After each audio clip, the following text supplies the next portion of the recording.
Welcome back. Before we begin our spooky adventure tonight, remember to like the video, subscribe to the channel, and share this video with other horror enthusiasts to give us more motivation. I'd love to know where you're watching from and what time it is, so leave a comment below and cheer me on YouTube.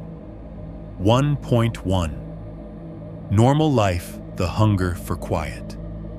The summer I learned to be afraid of silence. I was living in a second-floor apartment off West 11th in Eugene, one of those beige complexes that all smell faintly like laundry detergent and old carpet, no matter how often you vacuum. The windows looked out over a parking lot lined with maples that dropped sticky pollen in the spring and rattled their leaves all night once the wind picked up. Every evening right around dusk, the neighbor across the courtyard lit a cigarette on his balcony and watched something on his phone with the volume too high. You could always hear the tinny laughter, the little bursts of sound that made you picture a sitcom you'd never want to see. I worked in project coordination for a construction-adjacent firm, one of those jobs where your calendar is a battlefield and you spend your days apologizing for problems you didn't create. My weeks were a blur of Teams calls and Excel sheets and polite emails that meant, if you don't fix this, I'll make sure everyone knows you didn't. I'd become someone who woke up already tired, scrolled through notifications before my feet hit the floor, and felt a little jolt of dread every time my phone buzzed, because it never meant something good. That Friday started like most of them did, a late alarm coffee that tasted burned, no matter how much creamer I dumped in, and the kind of headache you get from staring at a screen too long. I sat at my kitchen counter, laminate, pretending to be granite, eating 2 bites of yogurt, before remembering I had to send 3 updated schedules to 3 different people who would all reply with different versions of the same complaint. By noon, I was already fantasizing about a reset. Not a vacation, not a spa, not anything that required planning. Just a place where nobody could reach me. A place where I couldn't reach anybody else. It's embarrassing now how much that idea felt like relief. Around 4:30, my last meeting ran long. The project manager kept talking about tightening up the deliverables and getting ahead of the optics, and I watched his mouth move while the heat in my apartment crept up from the afternoon sun. Somewhere in the courtyard below, a kid shouted and a dog barked in the same rhythmic pattern like they'd learned it together. When the call finally ended, I closed my laptop and just sat there, hands on the keyboard, staring at the dark reflection in the screen. My phone buzzed. Slack. Then email. Then a text from my sister asking if I'd called mom back yet. Then a news alert about a wreck on I-5. It was like the world had developed a habit of tapping on my shoulder. I stood, grabbed my keys, and decided I needed groceries, even though I didn't have the energy to cook. Grocery shopping was one of the few errands that still felt normal, still felt like a life. The drive to Fred Meyer was 10 minutes, but the sunlight made it feel longer. Eugene in summer has this haze, like everything has been washed in warm water. The air smells like cut grass and hot asphalt. I rolled down my window at a stoplight and immediately regretted it. The exhaust, the heat, the faint staleness of someone's fast food bag in the car ahead. Inside the store, the AC hit me like a damp cloth. I walked the aisles with a cart that squeaked in protest every time I turned. I bought things I didn't need because I was too tired to decide: pasta, a jar of sauce, granola bars, a bag of trail mix, 2 bottles of cheap wine on sale, because I'd promised myself I wasn't going to think about work this weekend. I stopped in the camping aisle for no reason and stared at headlamps and emergency blankets, half imagining myself as someone who belonged outdoors. By the time I got back to my car, my phone had accumulated 14 new notifications. I didn't look at them. I dropped the bags in the back seat and sat there with my hands on the steering wheel, breathing like I'd just run somewhere. That's when Nate called. His picture popped up, smiling, squinting a little in the sun in the photo he'd set years ago. He'd been my boyfriend for almost 3 years, and one of the reasons we worked was that he knew how to be calm. He could sit in a quiet room and not fill it with noise. He could drive without music and not look like he was suffering. When I met him, I thought that meant he was steady. Lately, I'd started to think it meant he was simply better at leaving things unspoken. "Hey," I answered already, bracing for him to tell me he'd be late or his day had been bad. But he sounded lighter than usual. "You want to get out of here this weekend?" I looked at the bags in my back seat, at the sweat on my hands, at the glow of the store sign reflecting in my windshield. "Out of Eugene Lake, where I found something," he said. "It's kind of perfect." That phrase, "kind of perfect," should have made me suspicious. Nate didn't sell things like that unless he really meant it. "What did you find?" I asked, turning onto the road, the tires thumping softly over cracked pavement. "A cabin," he said, "near Mount Hood." Mount Hood had always felt like the easy kind of wilderness. We'd been up there for day trips, picnics near Trillium Lake, short hikes, where you could still hear other people's laughter if the wind shifted. It was familiar enough to feel safe. Close enough that we'd never treated it like real backcountry. "A cabin," I asked. "Like a rental?" "Yeah," he said, and I could hear him smiling. "Off-grid, rustic, no neighbors, cheap." "Cheap is never a good sign," I muttered, half joking. He ignored that the way he did when he didn't want to be talked out of something. "It's like miles from anybody. The listing says the road gets rough near the end. No cell service past rhododendron." The word rhododendron landed like a place I could vanish inside. I imagined my phone as a dead weight in my pocket. I imagined a night where nobody could reach me, where I didn't have to answer. "What's the catch?" I asked, merging onto the highway, traffic thickening. "There isn't one," Nate said too quickly. "It's just a little cabin, like old school, wood stove, water pump, key in a lockbox."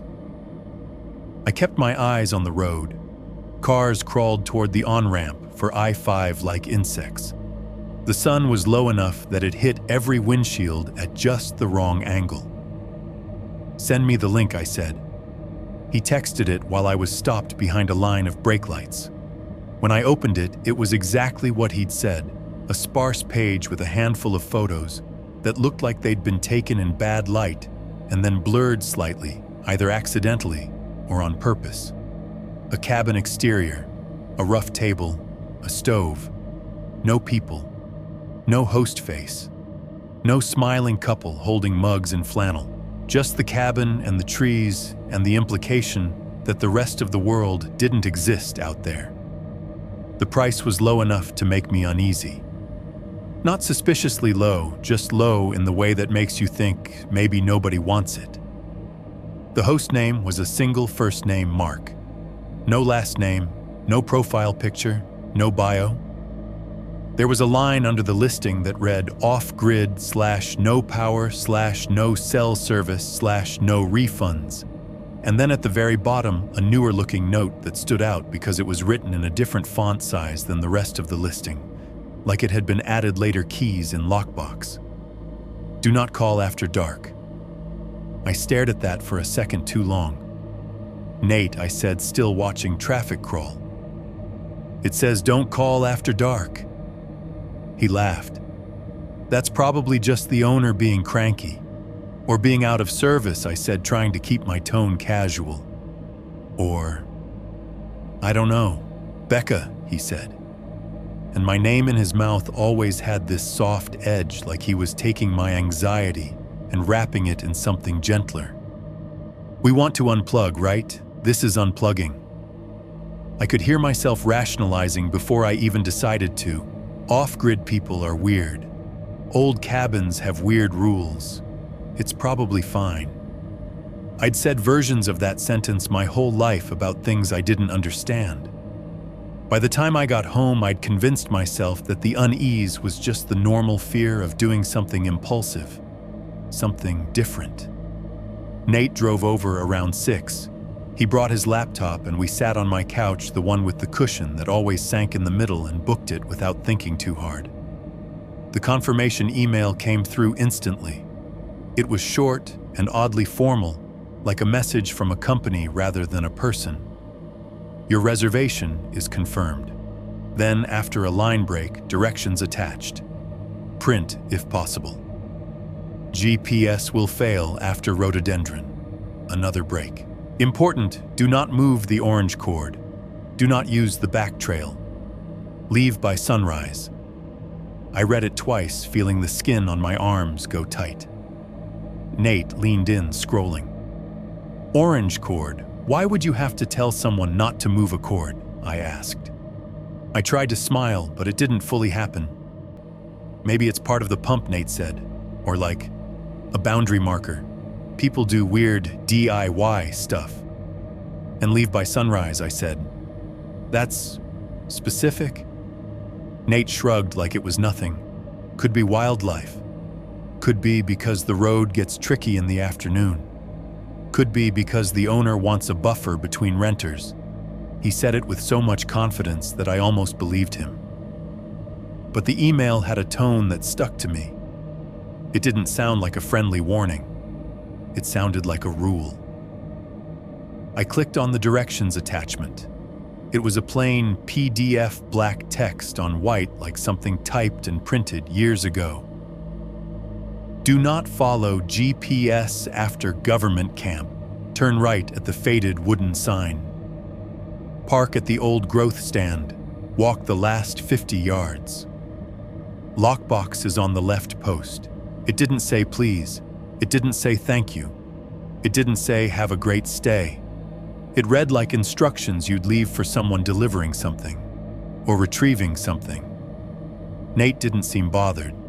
He was already talking about what we'd bring: wine, snacks, the little portable Bluetooth speaker he always insisted made any place vibes. He started making a list on his phone. I found myself staring at the email again, at the phrase orange cord, and feeling an irrational flutter of anger. It was just a cord. It couldn't matter. But I also couldn't shake the feeling that the email had been written for someone else. Like we'd stepped into something already in motion. I didn't say that out loud, because I didn't want to be the person who ruined things with fear. I'd spent too many weeks being the anxious one, the overthinker, the woman who asked too many questions. So I did what I always did.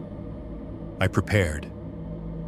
The next hour became a packing montage that felt practical at the time and sinister later when I realized how much of it was my body trying to protect me before my mind caught up.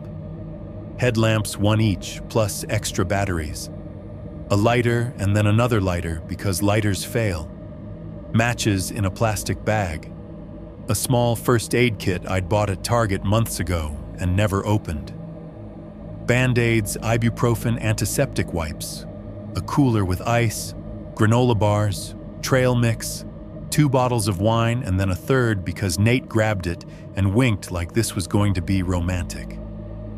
A cheap Bluetooth speaker, the kind that was already scratched like it had been dropped too many times. A battery pack for my phone, even though the email told us there'd be no service because the habit of just in case is hard to break. A printed copy of the directions, because the email told us to print. And something about the tone made me obey without thinking. When I went to print it, the ink in my printer was low. It left faint gray streaks across the paper like smoke. Nate watched me fold the pages and tuck them into a Ziploc bag to keep them dry. "You're being very apocalypse ready," he said, amused. "Off-grid," I said, forcing a lightness into my voice. "We don't want to be idiots."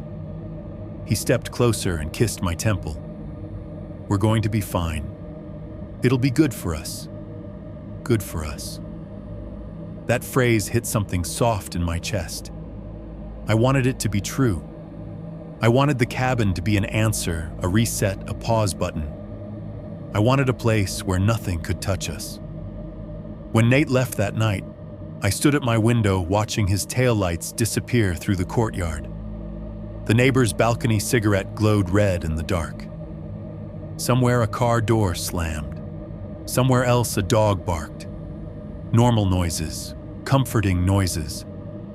I remember thinking, in 2 days, I won't hear any of this. That should have been a relief. Instead, it made my throat tighten with something I couldn't name. Before bed, I checked the listing again on my phone. Habit like poking a bruise. The URL looked strange longer than it needed to be, with a string of letters and numbers that didn't look like a normal rental site. When I clicked on the host profile, it was still blank. No reviews from Mark. No history. Just a name floating in a digital void. I told myself it was new. A new listing. Someone trying to make extra cash. Off-grid people didn't care about profiles. Off-grid people didn't care about aesthetics. Off-grid people were weird. That was my last rational thought before sleep. Because as I set my phone on the nightstand face down, I noticed something on the email I'd left open, one more line at the bottom that I hadn't seen earlier, as if it had been there the whole time, and my eyes had slid past it. If you hear knocking, do not answer. I stared at that sentence until my eyes burned. Then I turned my phone off completely, like that could erase what I'd read. In the dark, my apartment creaked as it settled. The maples outside rattled softly in the wind. The neighbor's laughter from his balcony show drifted through the window like a weak echo. I lay there listening to normal life, trying to memorize it. Because some quiet part of me, small and embarrassed and stubborn, already suspected that the silence I wanted was not the kind you recover inside. It was the kind you learn to fear. 1.2. The drive in the sound gets taken away. We left Eugene early Saturday, the way you do when you want the day to feel clean. Nate picked me up just after 7. The morning air still had that faint, damp chill that clings to Western Oregon even in summer, like the night refuses to fully let go.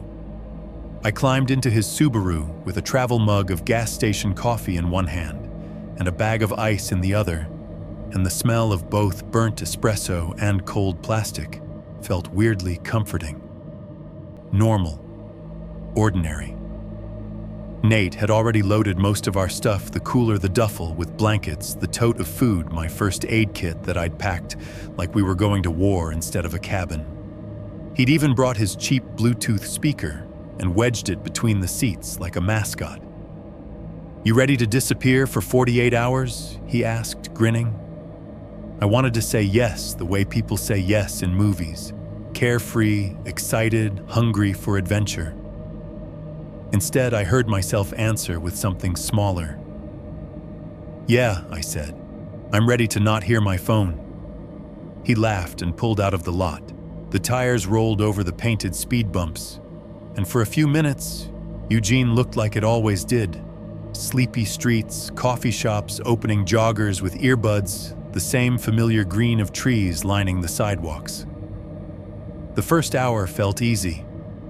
We drove east away from the city, past strip malls and chain restaurants, past the last gas stations that would later feel like missed opportunities.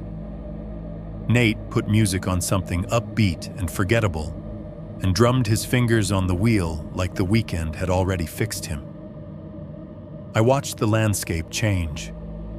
The farther we went, the more the world tightened. Trees grew taller, the road narrowed. The light shifted as the canopy thickened, turning the morning sun into a filtered green glare that made everything feel underwater. When we stopped for gas near Sandy, the station smelled like hot rubber and fried food. I went inside to use the bathroom, and the convenience store felt almost aggressively alive, coolers humming, a baby crying, the beep of the register, a guy arguing about scratch-off tickets. The noise irritated me, which should have been a clue. I wasn't craving quiet. I was craving absence. Nate bought beef jerky and a pack of gum. When we got back into the car, he tossed the gum at me and said, "Last chance for civilization." I smiled, but it didn't reach my eyes. We hit the highway again. The mountains started to appear in glimpses through gaps in the trees, Mount Hood's pale crown floating above the green like something too big to belong to the rest of the world. It always looks close even when it isn't. It's the kind of landmark that makes you feel anchored, like you can't truly get lost if you can still see it. That comfort lasted until we reached government camp. It wasn't much, just a cluster of buildings and signs and tourists with rented gear, the smell of sunscreen and exhaust mixing in the warm air. Families carried coolers. Kids ran in flip-flops.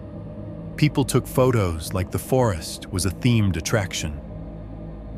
Nate rolled down his window as we crawled through town, and I caught bits of conversation from the sidewalk. Normal voices, laughing, someone complaining about traffic, a dog barking. Then we passed the last row of shops, and the road rose into thicker trees, and the tourists disappeared behind us like we'd driven off the edge of a map. Nate glanced at the printed directions tucked in the center console. The pages were already slightly wrinkled from being folded, and unfolded the ink streaks from my low printer toner, making the text look faintly smeared like a document that had been photocopied too many times. "Okay," he said more to himself than to me. We ignored GPS after government camp. We're looking for a faded wooden sign, right turn. I watched the GPS arrow march forward on my phone screen with stubborn confidence. It still thought it could guide us. It still thought the world was fully recorded, fully known. We drove for another 10 minutes, and then Nate slowed. There it was, a wooden sign set back from the road, half swallowed by ferns. The paint was so weathered, it looked like the letters had been sanded off by years of rain.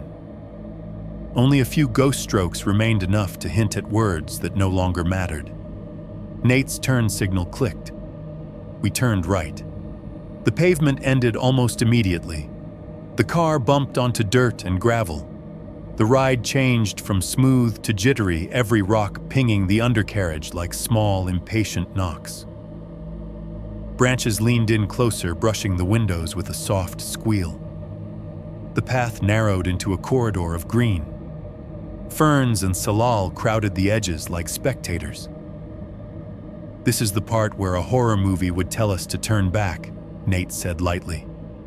I waited for myself to laugh. I didn't. The road bent and twisted, a slow, winding cut through trees that felt older than anything I'd ever lived in. The air inside the car grew warmer, smelling faintly of pine resin and dust, the smell of wilderness pressed into fabric. Nate kept driving, one hand on the wheel, the other resting on the gear shift, like he was bracing for something. Then, right on schedule, my phone buzzed once and went dead. No service, the little bars vanished. The LTE symbol blinked away like it had never existed. Nate lifted his phone, waved it around theatrically, and said, "Hello anyone, we've been kidnapped by nature." He laughed, expecting me to respond with something sarcastic. I tried. I couldn't. Because the moment the service died, something else shifted. It wasn't dramatic at first. It was subtle, like when the power goes out in a building and you suddenly realize how much noise electricity makes. The music from Nate's speaker kept playing, but it sounded wrong out here. Too bright, too clean, like it didn't belong in the air. Then the song ended. Nate didn't notice right away. He reached to skip to the next track, and the speaker made a small chirping sound, then went quiet. The battery indicator blinked red once and died. "That's annoying," he said, tapping it like it had betrayed him. I stared out the window into the trees. No birds, no insects, no wind. Just the crunch of tires on gravel and the occasional scrape of branches against glass. The silence wasn't total, but it was selective. Like the forest had decided which sounds were allowed and which weren't. I thought of the email, "Leave by sunrise." Do not use the back trail. Do not move the orange cord. rules for a place that should have been neutral. Nate cleared his throat. "Okay, we're officially unplugged. You happy?" "Yeah," I said. But it didn't sound like happiness. We drove deeper. The dirt road became more overgrown, the edges tightening, the trees leaning closer. The canopy thickened until the light turned greenish and dim, like we were moving through a submerged tunnel. Every now and then, Nate would glance at the rearview mirror, as if expecting to see another car behind us. There wasn't. The world felt emptied out. When we passed through rhododendron, if you could even call it that, just a handful of buildings and a sign Nate pointed like it was a landmark. "That's it," he said. "Past this, no signal." I almost told him we'd lost it miles ago. Instead, I nodded. After another 40 minutes, the road narrowed again. The gravel thinned. Mud ruts appeared deep enough that Nate had to steer carefully to keep the tires from slipping. The car rocked as we crossed a shallow puddle that reflected nothing but green. "Think this is still public access?" Nate asked. "It has to be," I said, even though I didn't know. The world out here didn't feel like it belonged to anyone. It felt like it belonged to itself. I watched Nate's hands on the wheel, the small adjustments, the tension in his knuckles. He wasn't joking anymore. He wasn't smiling. His jaw had tightened the way it did when he was concentrating, or when he didn't want to admit he was uneasy. An hour became more than an hour. The road became less road and more suggestion. At one point, a branch snapped under the tires with a sharp crack that echoed too long through the trees. Nate flinched. "Jesus," he muttered.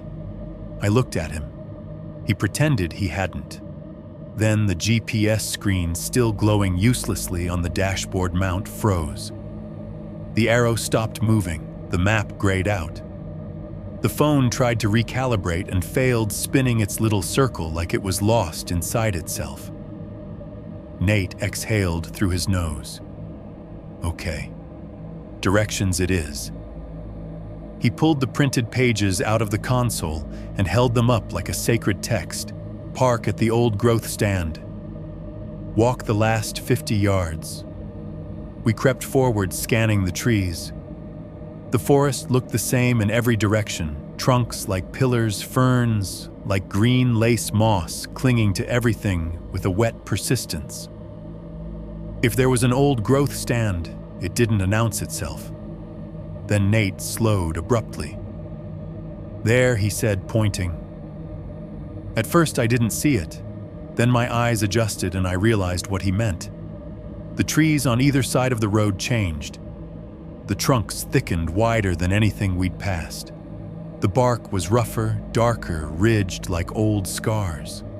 The canopy above them knit together so high and dense that it made the space below feel like a cathedral. Nate pulled off the road as much as he could and parked beside the trees. The engine clicked as it cooled. The sudden lack of vibration made the silence feel heavier, like something settling over us. He turned off the keys and said, "Okay. 50 yards. That's nothing." But when we opened the doors, the air hit us differently. It wasn't just cooler. It was thicker. Damp, heavy with the smell of soil and decaying leaves. It had the scent of a place that never fully dries. My skin prickled as if the air itself had texture. Nate grabbed the cooler first. I slung my duffel over my shoulder, the strap biting into my collarbone. We started down the overgrown path, stepping around roots and ferns. The ground was soft enough that our shoes sank slightly, leaving impressions that filled slowly with water. By the time we'd gone 10 yards, sweat was already gathering at the base of my neck. The humidity clung to my skin, turning my shirt sticky. Romantic Nate whispered and tried to sound amused. His voice felt too loud out here. The path curved slightly, and then the cabin appeared so suddenly I stopped without meaning to. It wasn't nestled in some idyllic clearing like the photos had implied. It sat in a pocket of trees, like a thing that had been placed and forgotten, half swallowed by damp earth. The logs were dark with age, the corners softened by moss. Green crept up the walls like it was trying to reclaim it. The windows were wrong. They were filmed with grime so thick they didn't reflect light. They looked opaque, blind, like the cabin couldn't see out and didn't want to. In front, a manual water pump stood rusted and crooked, its handle angled down like an arm broken at the elbow. The metal was mottled with orange-brown corrosion that flaked in places like scabs. Nate let out a slow breath. "Okay," he said. "It's rustic." I didn't answer because my throat had tightened. It wasn't just that the place looked old. Old can be charming. Old can be cozy. Old can be history. This looked like neglect, like it had been left on purpose. Nate stepped onto the porch. The boards creaked under his weight with a long, tired groan. He tried the lockbox on the left post like the directions said. The lid opened with a squeal. Inside were keys on a ring plain and unmarked. No note, no welcome message, just keys. Nate jingled them like he wanted to prove this was normal. "See, we're good." He unlocked the door. The latch resisted for a second, swollen with humidity, then gave with a blunt click. The smell rolled out. Not rot exactly, not death, but damp wood and old dust and something earthy like the inside of a fallen log. It was the smell of a place that had been closed up for too long. We stepped inside. The interior was dim even in daylight. The grime on the windows filtered the light into a weak gray. The air was still thick. My ears popped slightly like we'd entered a sealed room. There was a wood stove in the corner, blackened and heavy, its surface dotted with old soot. A battered wooden table sat in the center of the room, scarred with knife marks. The couch against the wall sagged in the middle, and the stains on the fabric looked darker up close, old spills maybe, but my brain refused to settle on that explanation. A stack of heavy blankets lay folded on a chair, smelling faintly of mildew. And on the table, exactly as if placed there for us, was the guest book. It was leather-bound, but the leather had warped from moisture curling at the edges.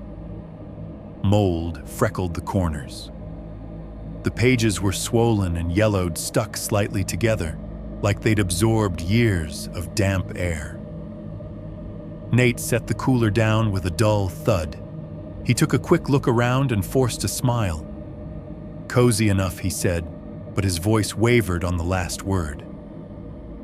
I picked up the guest book because I needed something to do with my hands, something that felt normal. The cover was cool and slightly tacky. When I opened it, the pages made a soft, tearing sound, like they didn't want to separate. Most entries were short names, dates, the usual little comments people leave when they want to prove they existed in a place.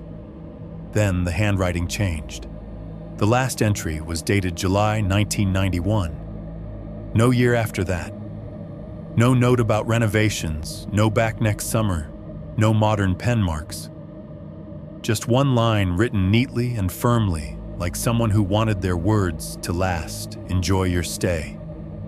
Don't go past the tree line." I stared at it too long. The ink looked slightly smeared, as if moisture had tried and failed to erase it. Nate leaned over my shoulder. He read it and let out a laugh, short, sharp, not joyful. "Okay," he said. "That's dramatic." But I felt my skin tighten, goosebumps lifting along my arms despite the humidity. My mouth went dry, as if my body had decided it didn't need saliva anymore. I looked up from the book and met Nate's eyes. For the first time since we'd turned off the main road, he didn't try to joke. He swallowed, glanced toward the blind windows, and then looked back at the warning on the page like it had personally addressed him. "Don't go past the tree line," he repeated quietly. Outside, the forest held its breath. And in that moment, standing in the dim cabin with the smell of damp wood filling my nose, I realized the quiet out here wasn't the kind you rent for a weekend. It was the kind that waits. 1.3 First Dusk, the still figure. We spent the first hour doing the ordinary things people do when they arrive somewhere unfamiliar and want to believe they're safe. We opened windows that didn't really open, just shifted a fraction, swollen in their frames from damp, and watched weak daylight seep through the grime like milk poured into dirty water.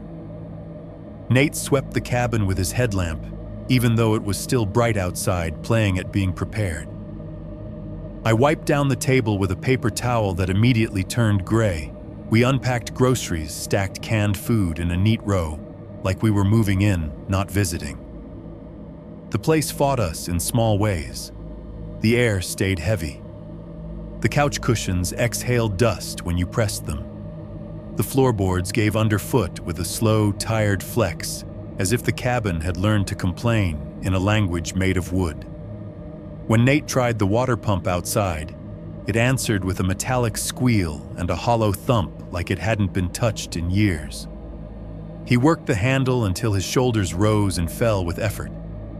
The first gush came out brown, then clearer, then finally cold water that looked clean enough to trust. "See," he said, breathless, smiling.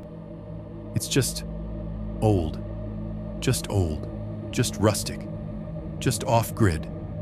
I nodded and tried to let that settle. By late afternoon, the sun warmed the clearing. Light fell in long, soft sheets through the canopy. For a while, the cabin even looked like the photos, charming in that worn-down way that makes you think of simpler times. I could almost imagine us telling friends about it later, laughing about the creepy guest book entry, making it sound like a funny detail instead of a warning. Nate found the fire ring behind the cabin stones stacked into a rough circle. The earth inside blackened from previous fires. He gathered dry branches and kindling, and I set up 2 folding chairs we'd brought. The simple ritual of making camp did something to my nerves. It gave my hands a job. It gave the day a shape. When the fire finally caught the scent of burning pine drifted up sweet and sharp. The smoke clung to my hair and clothes in a way that felt reassuring, like a marker I could carry I was here. I did normal things. This was a normal weekend. We poured wine into metal cups. The cheap red tasted better outside, softened by air and the crackle of the fire. Nate toasted to no service, and I clinked my cup against his. For a while, we talked about nothing. A co-worker's weird email, a show we'd been half watching, the grocery store's ridiculous prices, the kind of conversation couples have when they're trying to drift into comfort. If you'd passed by our clearing, then if that was even possible, you would have seen 2 people leaning back in folding chairs, faces warm with firelight, looking like they'd found exactly what they came for. And for a few minutes, I believed it. I listened for sounds the way you do in the woods, distant birds, the whisper of wind through branches, the scratch of a squirrel in the undergrowth. There was an owl somewhere far off, and once I heard the snap of a twig deep in the trees. But there was something missing. The forest didn't feel alive.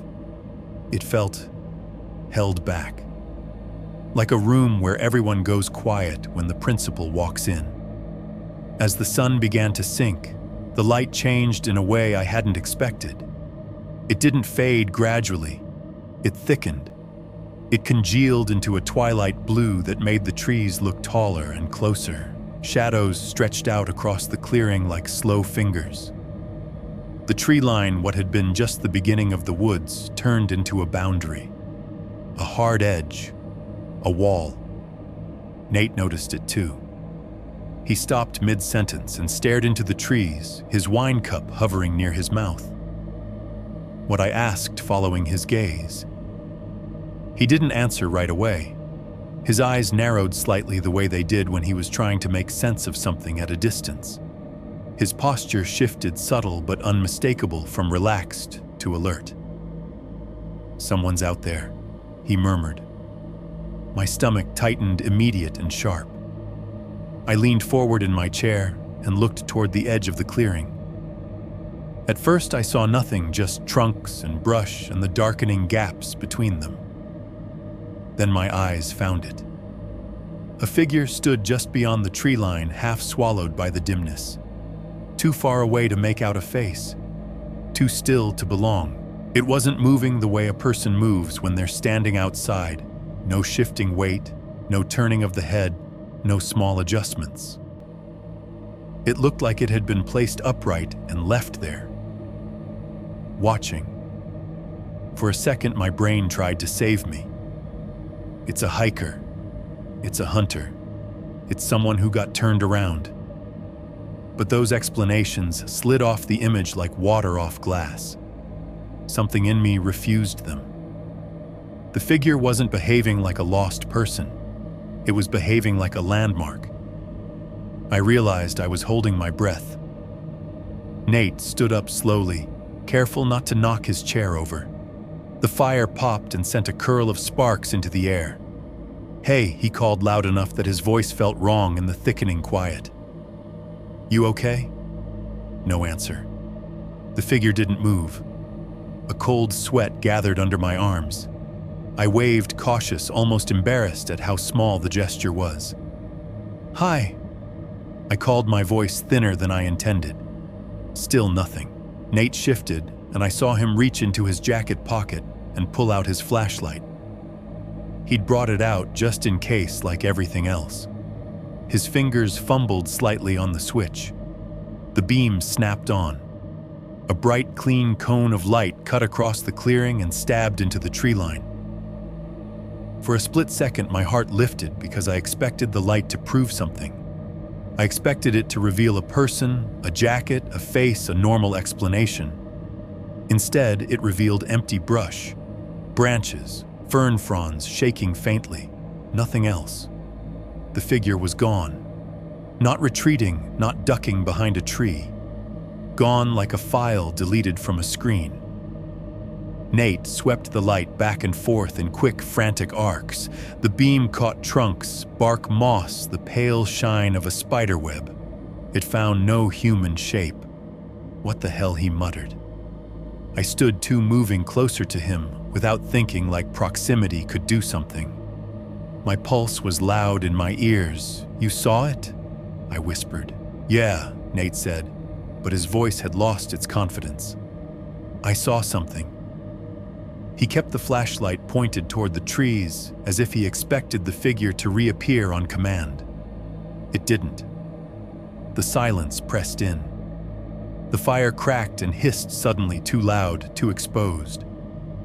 The clearing felt smaller than it had an hour ago, like the woods were leaning in.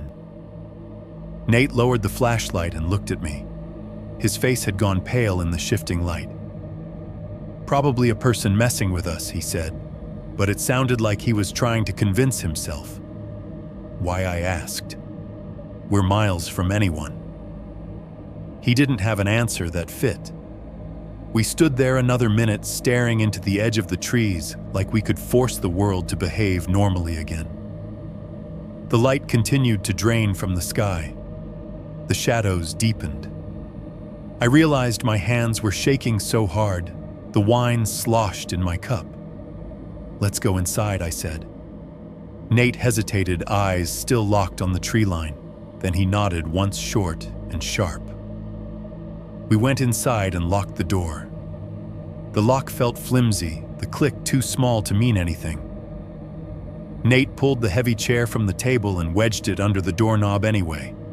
The gesture was automatic, almost unconscious, like his body had decided the rules before his mind could argue. Inside the cabin smelled worse with the door closed. Damp wood and smoke and old fabric. We tried to make it feel normal again. Nate lit a candle on the table. I opened the wine bottle a little wider, poured another splash into our cups. He put the flashlight on the table within reach. "Tomorrow we hike around," he said. "We'll see footprints. We'll see some sign of someone." I nodded. "Yeah, But my yes didn't carry belief. The cabin creaked around us as night settled. Not dramatic groans, just the slow language of wood responding to temperature and weight. Still, every sound landed like a question. Nate tried to distract us by making pasta on the stove. The water took forever to boil. The flame under the pot burned blue and steady, and the hiss of it filled the room like forced noise. We ate from mismatched plates and tried to laugh about how authentic it all was. But the longer the night went on, the more the cabin felt like it was amplifying everything.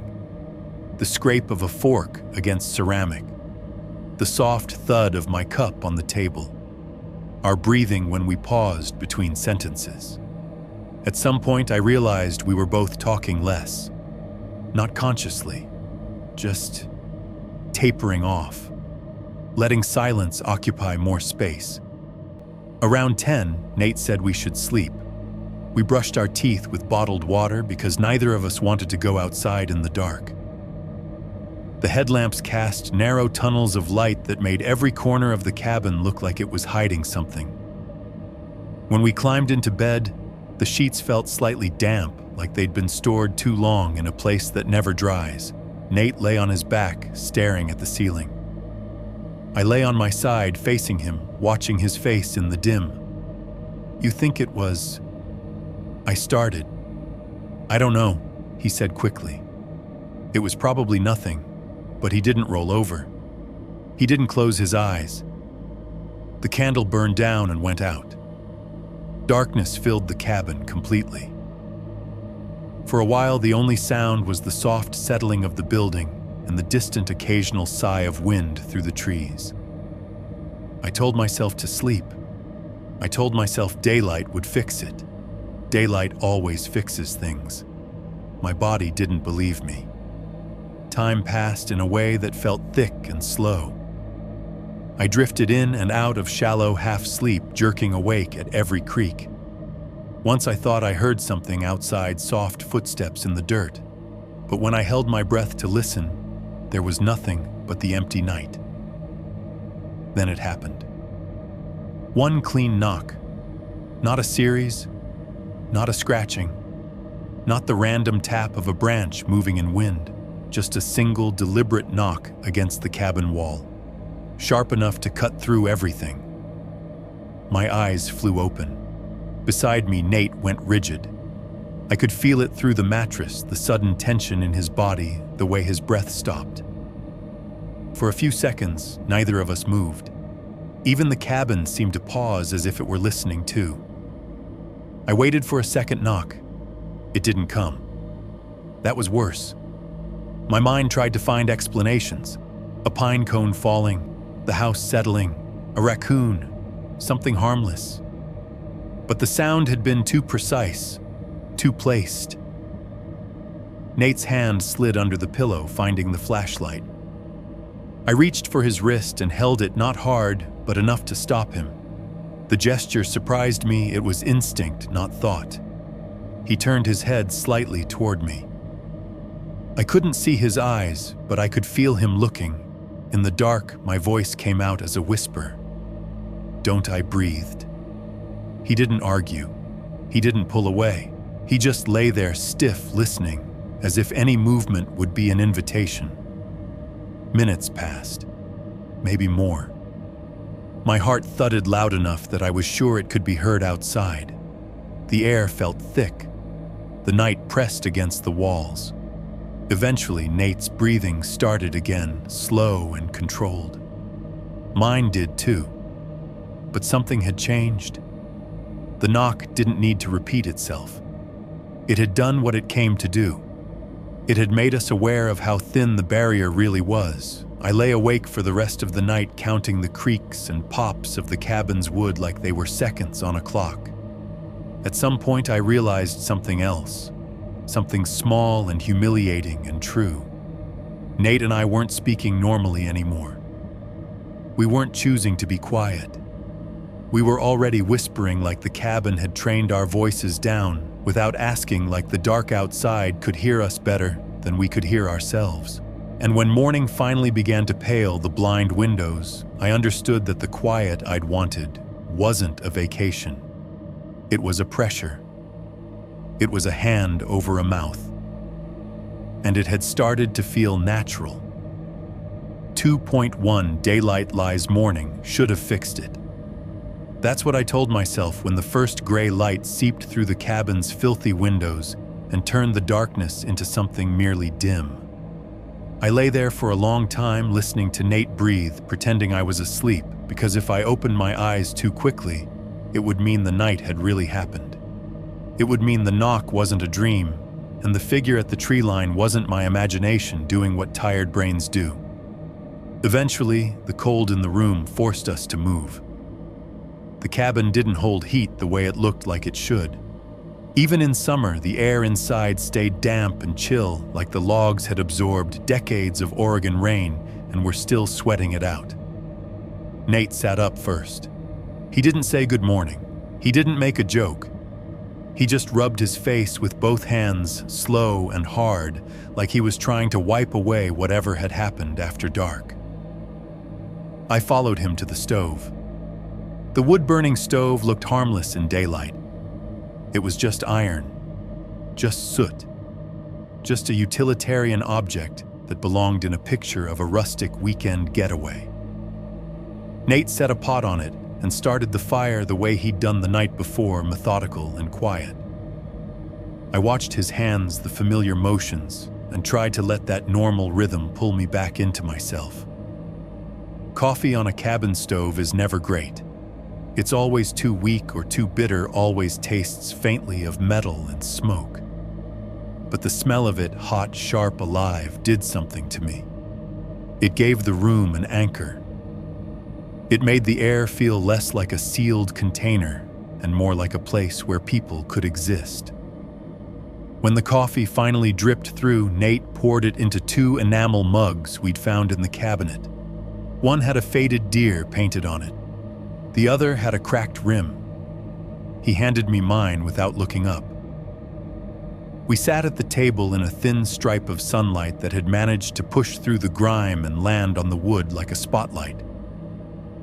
Outside, the clearing looked almost pretty. The trees stood tall and still, and the sky beyond them was pale blue. Birds should have been everywhere. They should have been loud. But even in daylight, the world felt muted. Nate blew on his coffee and took a sip. His eyes flicked toward the door, then the windows, then back to me, like he was checking for an audience. "Okay," he said finally. His voice sounded rougher than it should have this early. "Let's go look." I didn't ask what he meant. We both knew. The figure, the place it had stood, the part of the clearing we'd stared at until our throats went dry. We dressed quickly, jeans, boots, jackets we didn't really need, and stepped out onto the porch. Morning air hit my face with cool dampness. The smell out there was richer than it had been the day before. Soil pine resin, wet leaves decaying slowly. It smelled like a world that had been running on its own schedule long before we arrived. Nate walked ahead down the short slope toward the tree line. I followed, trying to match his pace, trying not to look like someone walking toward a crime scene. He stopped at the spot. Or what we thought was the spot. That was the thing night had made distances unreliable. In the dark, 70 yards can feel like 20. A tree line can feel like a wall when it's really just the edge of brush and trunks. Memory doesn't measure. It only remembers the shape of fear. Still, Nate pointed. "Right there," he said. That's where it was. The ground at the edge of the clearing was soft, damp enough that you could see our own boot prints from last night near the fire ring. Dirt held impressions like wet clay. If someone had stood here, there should have been something. Nate crouched, scanning the earth. His hands moved through grass and leaf litter.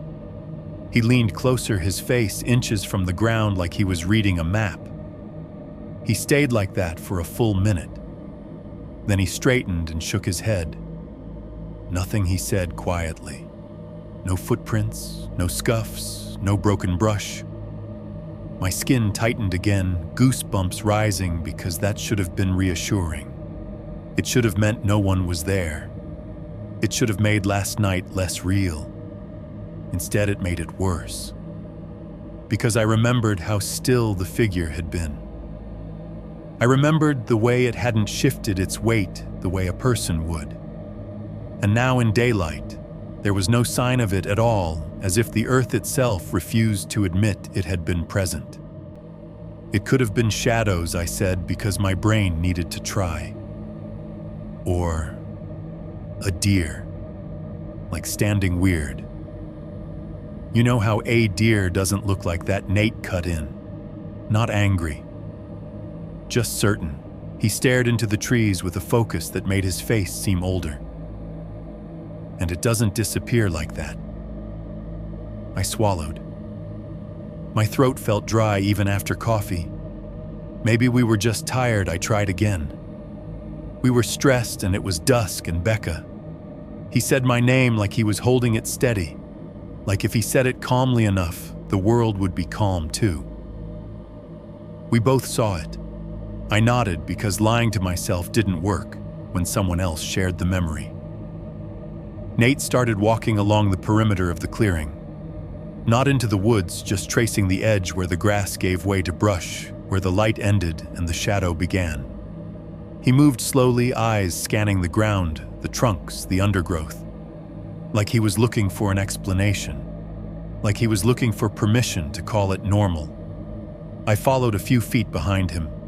The sunlight made everything seem more reasonable, but it didn't make it safe. If anything, the brightness felt like a thin layer stretched over something deeper. The woods still felt too quiet. I could hear our footsteps plainly. I could hear the soft rasp of Nate's jacket when he moved his arms. I could hear my own breathing. But the forest didn't answer. Every now and then, a tiny breeze moved through the canopy. Leaves trembled. Ferns shivered. The movement looked like life, but it didn't sound like it. We made a full circle around the clearing. Nate stopped twice to examine patches of dirt where something might have stepped. Each time he found only our own prints, our own disturbances, evidence of our presence, and nothing else. I wanted to feel relief. Instead, I felt exposed.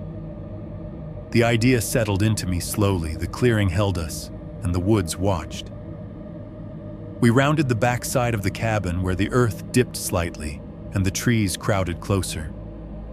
The cabin's rear wall was darker shaded even in morning. Moss clung thickly to the logs, here greener and wetter, as if this side never truly saw sun. Nate paused near a tree a few yards from the cabin, his gaze catching on something. "What's that?" he muttered. At first I didn't see it. Then I followed his eyes and my stomach turned. A length of rusted wire had been nailed into the trunk at shoulder height, stretching out into the underbrush like an old boundary line. The wire was dark, with age rough and pitted sagging slightly as it disappeared into ferns. It looked like something that had been there for decades, forgotten and left to rot. But the nail holding it in place. The nail was wrong. It wasn't rusted like the wire. It wasn't old. It shone faintly where sunlight hit it through the branches, a clean, silvery glint against dark bark. And around the nail head, a small bead of amber sap had formed and hardened, like the tree had been wounded recently and was trying to heal. Nate leaned in close, careful not to touch it at first, as if even contact would make it official. "That's fresh," he said. "Maybe someone repaired it?" I asked already, hating the words as soon as they left my mouth. Nate looked at me. His expression was flat serious. Why would someone repair a boundary line that leads nowhere? He traced the wire with his eyes as it vanished into the brush. The undergrowth here was thick. Ferns tangled with salal. Fallen branches lay moss-slick and dark. If the wire continued, it was swallowed completely.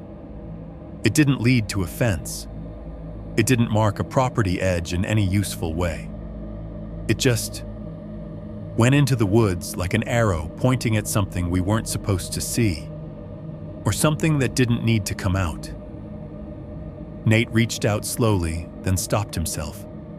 His hand hovered inches from the nail-head fingers, flexing, as if he wanted to test it to see if it really was new. He pulled back again. "Don't," I said automatically. He glanced at me and something passed between us. Recognition maybe of how quickly we'd started policing each other's actions, how fast fear had turned into rules. Nate exhaled. "Yeah," he said. "Yeah. Okay." We stood there a moment longer. The air smelled sharply of sap and wet bark. A fly buzzed once near my ear, then vanished. Even that sound felt out of place, like an accidental glitch in the quiet. Nate stepped away from the wire and looked toward the cabin. "I want to check around back," he said. Why my voice came out thinner than I intended. He didn't answer immediately. He didn't need to, because something in both of us had shifted overnight. We were no longer tourists in the woods. We were people looking for patterns, looking for threats.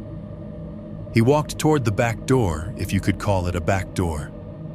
It was really just another wooden door with a swollen frame, the kind that sticks in humidity.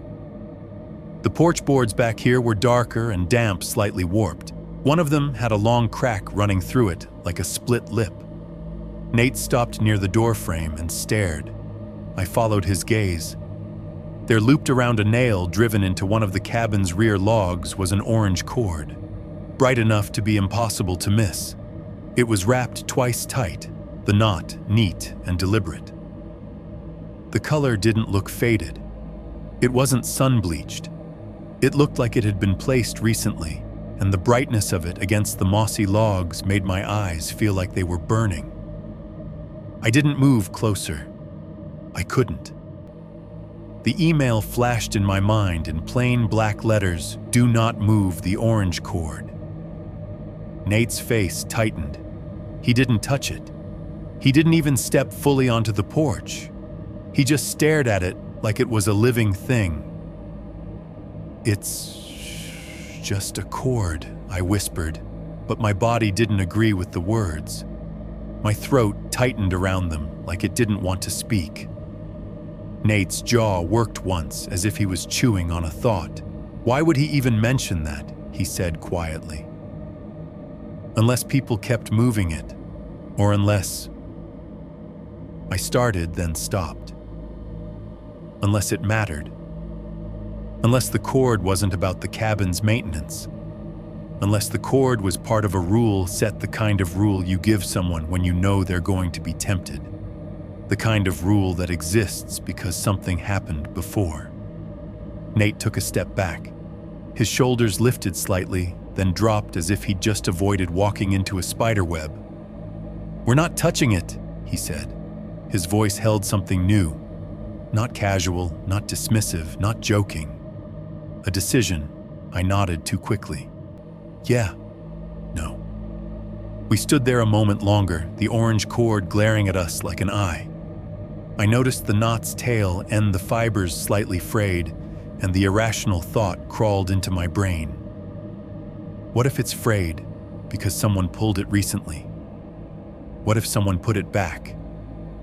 I hated that thought. Hated how plausible it felt. Nate turned away first and walked back toward the front of the cabin faster than before. I followed, my skin prickling, my fingers cold despite the mild air.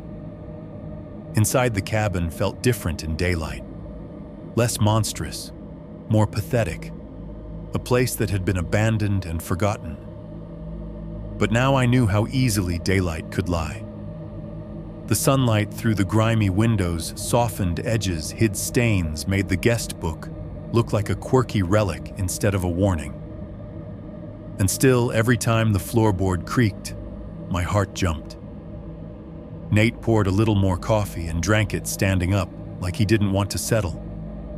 He stared at the guest book on the table without touching it. "I think we should hike around the property," he said. "Just See what's here?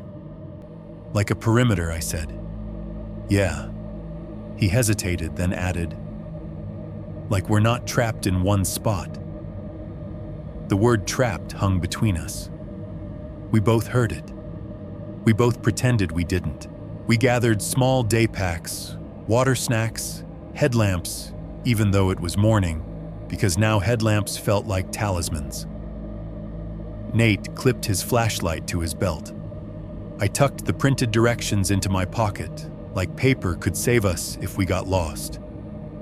Before we stepped out, my eyes flicked once more to the back door in my mind, the orange cord bright and clean like a warning flag. I realized something that made my stomach hollow out. The email hadn't been helpful. It hadn't been friendly. It had been specific. Specific in the way instructions are specific when they come from experience. When Nate opened the front door, sunlight spilled in, and for a second the cabin looked harmless again. Just logs and dust and damp. But as we stepped into the clearing, I felt the weight of the woods at the edge of the light's silent patient waiting. And the rule about the orange cord landed fully in my body, heavy as a hand on my shoulder. Not because I believed in ghosts, not because I believed in curses, but because somewhere deep in me, a simple, ugly truth had begun to take shape. People don't write rules like that unless someone already learned what happens when you break them. 2.2 second dusk closer uniform shape. We hiked for most of the afternoon like motion could scrub fear off our skin. Nate kept us close to the clearing, at first wide loops that always brought the cabin back into view like he didn't want the trees to swallow it entirely. The deeper we went, the more the forest felt like a maze designed to look natural, while hiding how quickly you could lose your bearings. Everything repeated, trunk, fern, shadow, moss, trunk again. Without trail markers or sound cues, distance became guesswork. We found nothing that explained the figure. No footprints, no cigarette butts, no torn fabric snagged on brush, no crushed grass where someone had stood watching us. But we found other things that were worse, because they suggested intent without offering a face. A second length of wire half buried under ferns pulled taut between two trees, like an abandoned trapline. A knot of orange survey tape tied around a branch 10 feet up too high for wind to have done it too deliberate to be old. A strip of bark shaved clean from a trunk at shoulder height, the exposed wood pale and fresh. When I pointed that out, Nate stared at it for a long time and didn't say anything. His silence didn't calm me. It made me feel like he was seeing patterns he didn't want to name. By late afternoon, we returned to the cabin with sweat drying sticky on our backs and dirt ground into our palms. The humidity clung to us, and the cabin's dim interior felt like stepping into a cooler full of damp air. We should have packed up then. We should have taken the unease seriously and left while there was still light, even if it meant walking miles down a road with heavy bags and no signal. But daylight lies, and we were tired, and the rational part of my mind kept insisting that fear was just a sensation, not a fact. Nate lit the stove to boil water. I wiped the table again, even though it was already clean enough. We ate granola bars and drank lukewarm coffee and kept talking in circles. I think it was a person Nate said at one point, like he was giving a report. Someone living out here. Squatting. Maybe they saw the car and thought he stopped jaw-tightening. I don't know. Thought we'd be easy to scare off. Then why leave no tracks, I asked. Because maybe they know what they're doing, he said quietly. That answer didn't make me feel safer. It made me feel like we were being handled. Around 5, Nate announced we should build the fire early. It gets dark fast under the trees, he said. We'll have light. We'll stay out here until we're tired. No. Sitting in there listening to the cabin talk. The way he said talk made my stomach twist.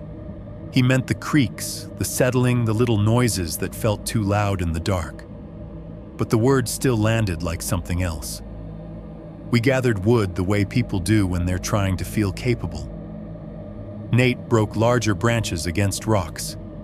I collected kindling and dry needles. We moved fast, efficient, like we'd been doing this our whole lives. It was an act, a performance for the woods. When the fire caught, the first flames felt like relief. Smoke rose clean and pale, and the scent of pine filled the clearing again, sweet and familiar. Nate dragged the folding chairs closer to the ring. I set the wine cups on the ground between us. We tried to make it normal. We talked about work. We talked about how we'd go to the coast next month. Nate told me about a guy at his gym who always wore jeans to lift, like it was a personality. I laughed at the right moments. I nodded. I even started to relax just enough that it hurt when the forest reminded me it wasn't interested in our comfort. Because every time I spoke, my eyes kept lifting toward the tree line. Mid-sentence, mid-laugh, mid-breath. Something in me wouldn't stop checking the shadows. Nate noticed. He pretended he didn't at first, like calling attention to it would make it real. But after the third time I looked up, he followed my gaze and went still. The sky had started to fade, the blue draining into a dim gray. The forest edge thickened again.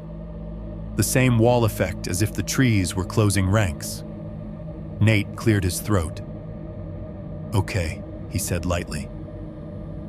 "If there's a guy out there, this is where he gets bored and leaves, right? Because we're not reacting."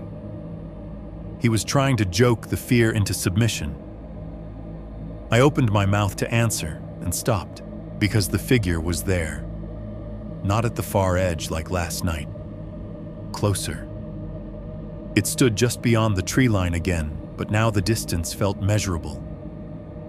It wasn't a guess anymore. It was close enough that my eyes could lock onto it the way they lock onto a person across a street. 70 yards, I'd later tell myself. Maybe less. I felt my stomach drop so hard, it was like missing a step on stairs. My mouth went dry instantly. Not just nervous, dry, body shut down dry like saliva had become unnecessary. A high, thin ringing started in my ears. Nate stood up so abruptly his chair tipped back and hit the ground with a clatter. The sound was too loud. It echoed in the clearing, bounced off the cabin wall, and then died. The silence that followed felt like the forest had swallowed it whole. Nate didn't look at the chair. He didn't look at me. His eyes stayed on the tree line. "Hey," he called, voice sharper than the night before. "What do you want?" No response. The figure didn't move. I could see its outline more clearly now, and that clarity only made it worse. It wasn't a trick of light. It wasn't a shadow that could become a tree if you squinted.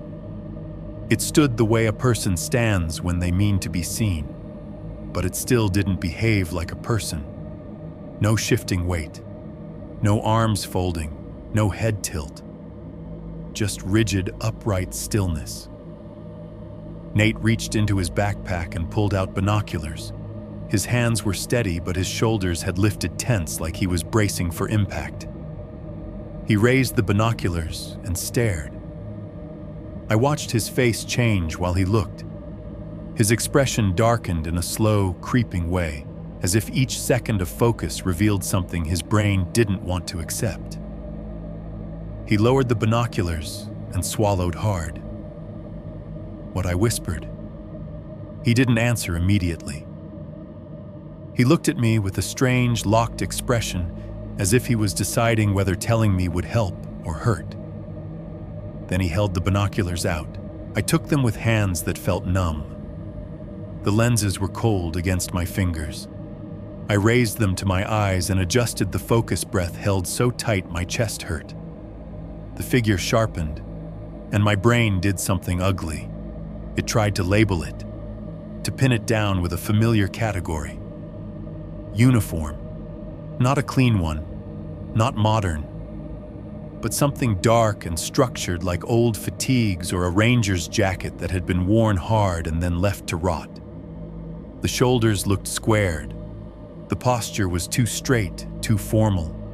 The clothing hung oddly, as if it didn't fit the body inside it the way fabric should, or as if the body underneath didn't move enough to make it hang naturally. The face, I couldn't see a face, just a dark shape, where a face should be swallowed by shadow or grime or distance.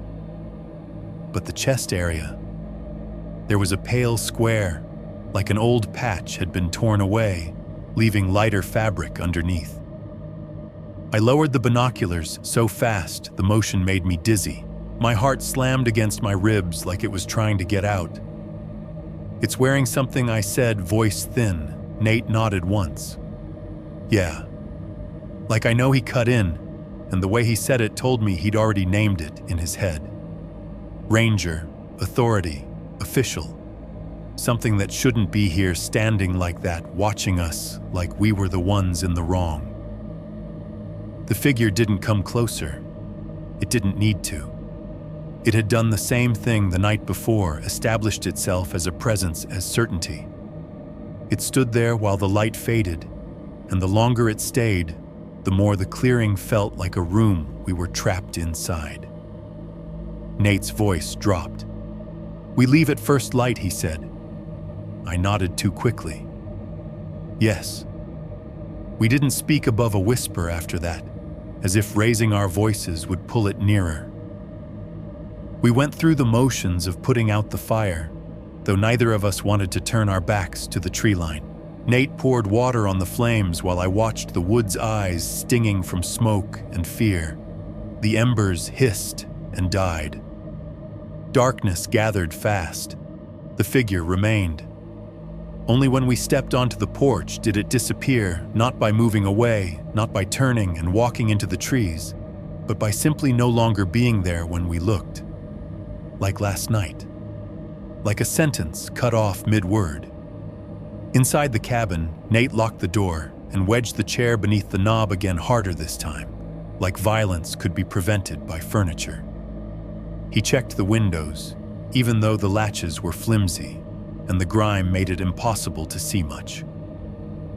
I stood in the middle of the room, feeling stupid and exposed, as if the cabin itself could read my thoughts. We should have been safe inside. But the cabin didn't feel like shelter anymore. It felt like a box. We ate quickly, barely tasting the food. Nate kept the flashlight on the table. I kept my hands wrapped around my cup, even though it was empty because I didn't know what else to do with them. Night settled fully. The air inside grew colder. The stove ticked softly as it cooled. Then a scraping sound started outside. Not a knock, not footsteps. A slow drag against the cabin wall like something heavy being pulled along the logs. The sound was steady, deliberate, and close enough that I could feel vibration through the floorboards, faint but real. My spine tightened. Every muscle in my body went rigid. Nate's head snapped toward the wall. His eyes widened in the dim light. The scrape continued. Wood on wood. A slow, patient test of the cabin's surface. Then a faint metallic clink, soft like a piece of metal touched glass. It came from the direction of the front window. My breath caught. My mouth went bone dry again. The ringing returned in my ears. Nate reached for the flashlight. I grabbed his wrist. "No," I whispered. He looked at me, incredulous fear and anger flaring in his eyes. "We have to see," he began, barely audible. "No," I repeated tighter. "Don't." Because something in me understood with a sudden cold clarity that light was a form of communication. Flashing a beam into the night was a way of saying, "I'm here, I'm watching, I'm playing." And whatever was out there had already shown us what happened when you tried to confirm it. It erased itself. It controlled what you could see. and now it was making sound, close sound, like it wanted us to respond. Nate's hand trembled under mine. He wanted to pull away. He wanted to do what any rational person would do: check the window, check the door, prove the threat was real so you could act. But we didn't have tools. We didn't have help. We didn't even have signal. We had a cabin made of old logs and a darkness that felt organized. The scraping stopped. For a heartbeat, the silence that followed was worse than the noise. It was the kind of pause that feels like something holding its breath. Then the scrape resumed, slightly lower this time, as if whatever was outside had shifted its angle. Slow, careful, testing. My throat ached from holding back sound. I realized I was pressing my tongue to the roof of my mouth, like that could keep me from making any noise at all. Nate's eyes stayed locked on the window. He didn't move. I didn't move either. We stood there in the middle of the cabin, two grown adults frozen like children, pretending the monster can't see you if you're still. The metallic clink came again, gentle, deliberate, like a ring tapped against glass. Not hard enough to break anything, just enough to let us know it could reach. My stomach churned with the sickest kind of dread, not terror of immediate death, but terror of being handled. Like we were animals in a pen and someone was tapping the fence to see if we'd run. Nate's jaw clenched. I could see his throat move as he swallowed. He whispered, barely moving his lips, "It wants us to look." I nodded once, tiny. The scrape dragged on for another minute, maybe two. Time lost its shape. Then, as suddenly as it started, it stopped.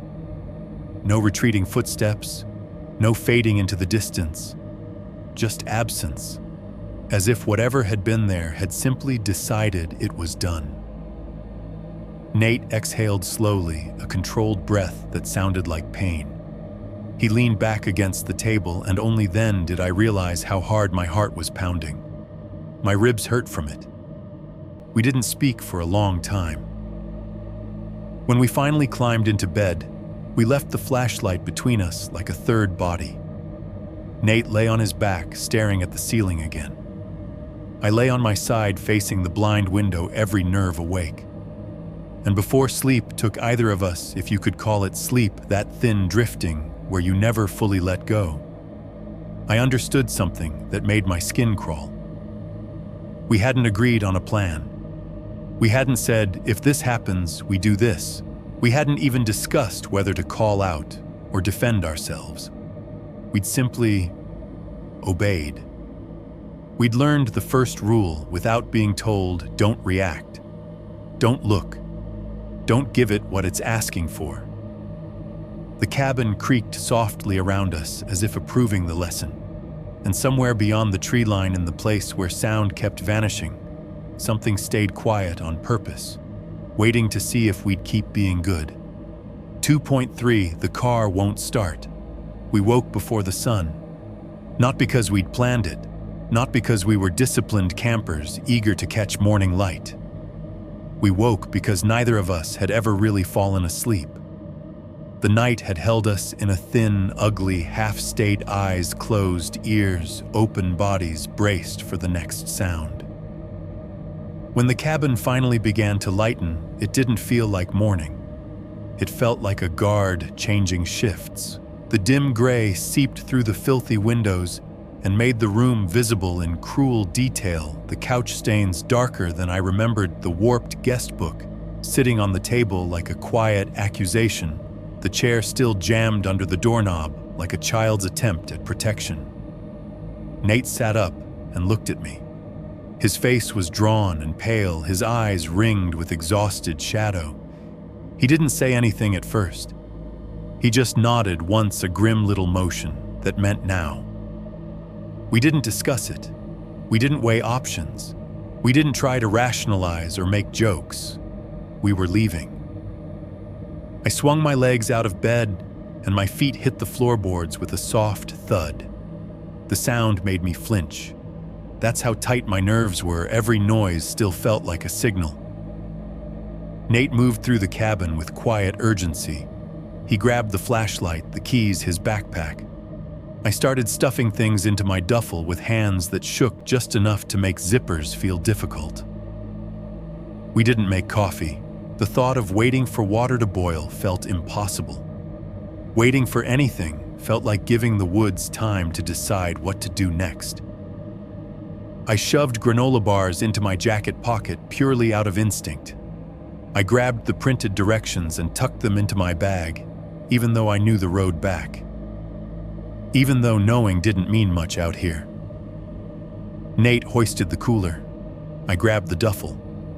We moved through the cabin like burglars in our own weekend getaway, fast, quiet, careful not to knock anything over. At the door, Nate paused with his hand on the latch. I watched his fingers tighten. I knew what he was listening for. That scrape again. That metallic clink. Anything. But the woods were silent. Nate opened the door, and morning air rushed in, damp and cold enough to sting. The clearing looked normal. The trees stood the same. The pump sat rusted and crooked. The sky above the canopy was pale and drained. No figure, no footprints, no sign that last night had happened at all. And that was the most unnerving part.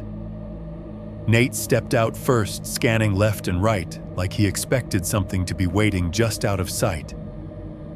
I followed the cooler's weight digging into my hands, sweat already forming along my spine despite the chill. The air smelled clean in a way that felt almost insulting, like the forest was pretending innocence. We walked quickly down the path toward the old growth stand where we'd parked. The ferns brushed our legs. The ground sucked at our boots with soft, wet sounds. The morning quiet pressed around us close and patient. Halfway down the path, I realized something. We weren't talking, not even whispering, just breathing, like speech was too loud for the world out here. The car came into view through the trees, Nate's Subaru sitting exactly where we'd left it, a dark shape in the filtered light. Seeing it should have brought relief. A vehicle means movement, means escape, means civilization. Instead, my stomach tightened, because cars can be taken away. Nate set the cooler down beside the driver's door and pulled the keys from his pocket. His movements were sharp, efficient. He slid into the driver's seat and turned the key. The engine clicked once, then nothing. He tried again. Click. Nothing. A slow coldness spread through my chest. Nate sat still for a second, staring straight ahead. Then he turned the key a third time harder, as if force could change the outcome. Click. Nothing. What I heard myself say. My voice sounded wrong, thin, raw, like it had been scraped on the way out. Nate got out and popped the hood with a practiced motion that looked almost angry. He lifted it and propped it open, leaning in immediately. His hands moved fast, checking cables, frowning at the battery terminals. I stepped closer, heart hammering. "What's wrong?" I asked. He didn't answer right away. His fingers traced the metal connections. Then his shoulders lifted and tensed, and he swore under his breath. "The terminals," he said, finally, voice tight. "They're loose. Loose." The word didn't fully land until he continued, quieter, more controlled. "Not just loose. Unscrewed. Like by hand." I stared at the battery, the red and black cables. I didn't know much about cars, but I knew enough to understand that batteries don't loosen themselves. "Dead?" I asked. Nate shook his head slowly. "It might not even be dead. But without the terminals tight, it won't." He cut himself off and tried tightening them, fingers working fast. The metal clamps scraped slightly.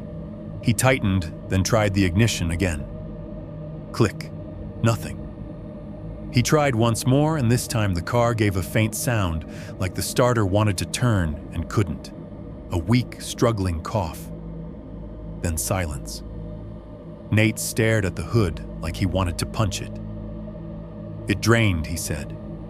Or, "It was drained." I swallowed hard. From what we were here 2 nights. His eyes flicked to mine. Something hard sat behind them now. "It wasn't an accident," he said. The air around us felt suddenly thinner, colder. I looked back toward the path we'd come from, half expecting to see the cabin watching us through the trees like an eye. No one was there. Nothing moved. The silence remained. But the knowledge sat heavy in my body. We were in a place with rules, and we had just broken one without meaning to. Leave by sunrise. We were trying. Someone had made sure we couldn't.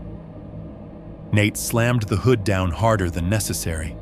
The sound cracked through the woods like a gunshot, and for a second I wished he hadn't done it. Noise out here felt like blood and water. He turned and ran a hand through his hair, breathing faster. "Okay," he said, speaking the way people speak when they're trying to keep panic from becoming real. "Okay. No service. But we can hike out. We follow the road back. We'll hit something. Eventually." He said eventually, like it was a promise. I looked at my phone anyway, pure reflex, no signal. The screen showed the same useless empty bars. A digital reminder that the world did not exist here in any way that could help us. My throat went dry again. Nate grabbed his backpack and swung it onto his shoulders. He shoved a water bottle into my hands. "We go now," he said. "What about the stuff?" I asked, glancing at the cooler at our bags. "Leave it," he said immediately. "We can come back with someone. Or whatever. Just leave it." The decisiveness in his voice startled me. Nate liked plans. Nate liked control. Nate liked being prepared. Hearing him say "leave it" told me how close he was to fear. We started down the dirt road, leaving the car behind like a discarded limb. The road felt different on foot. In the car, it had been a corridor. Walking it felt like a tunnel. The trees on either side rose tall and silent, and the canopy above knit together so thickly it made the morning light look weak and tired. Gravel crunched under our boots. Our breathing sounded too loud. We moved fast, not quite running, but pushing our pace. Nate kept glancing over his shoulder. I did too, though I tried to hide it. A part of me expected to see the figure standing behind us in the road. Nothing. The absence was almost worse. It meant whatever was doing this didn't need to perform constantly. It could act without showing itself. We walked in silence for the first few minutes. Not whispering, not talking. Just the rhythm of footsteps and the soft clink of gear. Then Nate slowed abruptly. "Becca," he said. I stopped. He pointed at the center of the road. At first I thought it was just debris. Pine needles scattered naturally the way they always are in forests. But these weren't scattered. They were arranged. A small pile, neat, precise, like someone had gathered handfuls and placed them carefully. The needles were fresh, bright green-brown, not gray and brittle like old fall. I stared at it, and something cold crawled up my spine. "What is that?" I whispered. Nate didn't answer. He stepped closer, stopped just short of it like he didn't want to disturb it. He leaned forward slightly, eyes narrowed.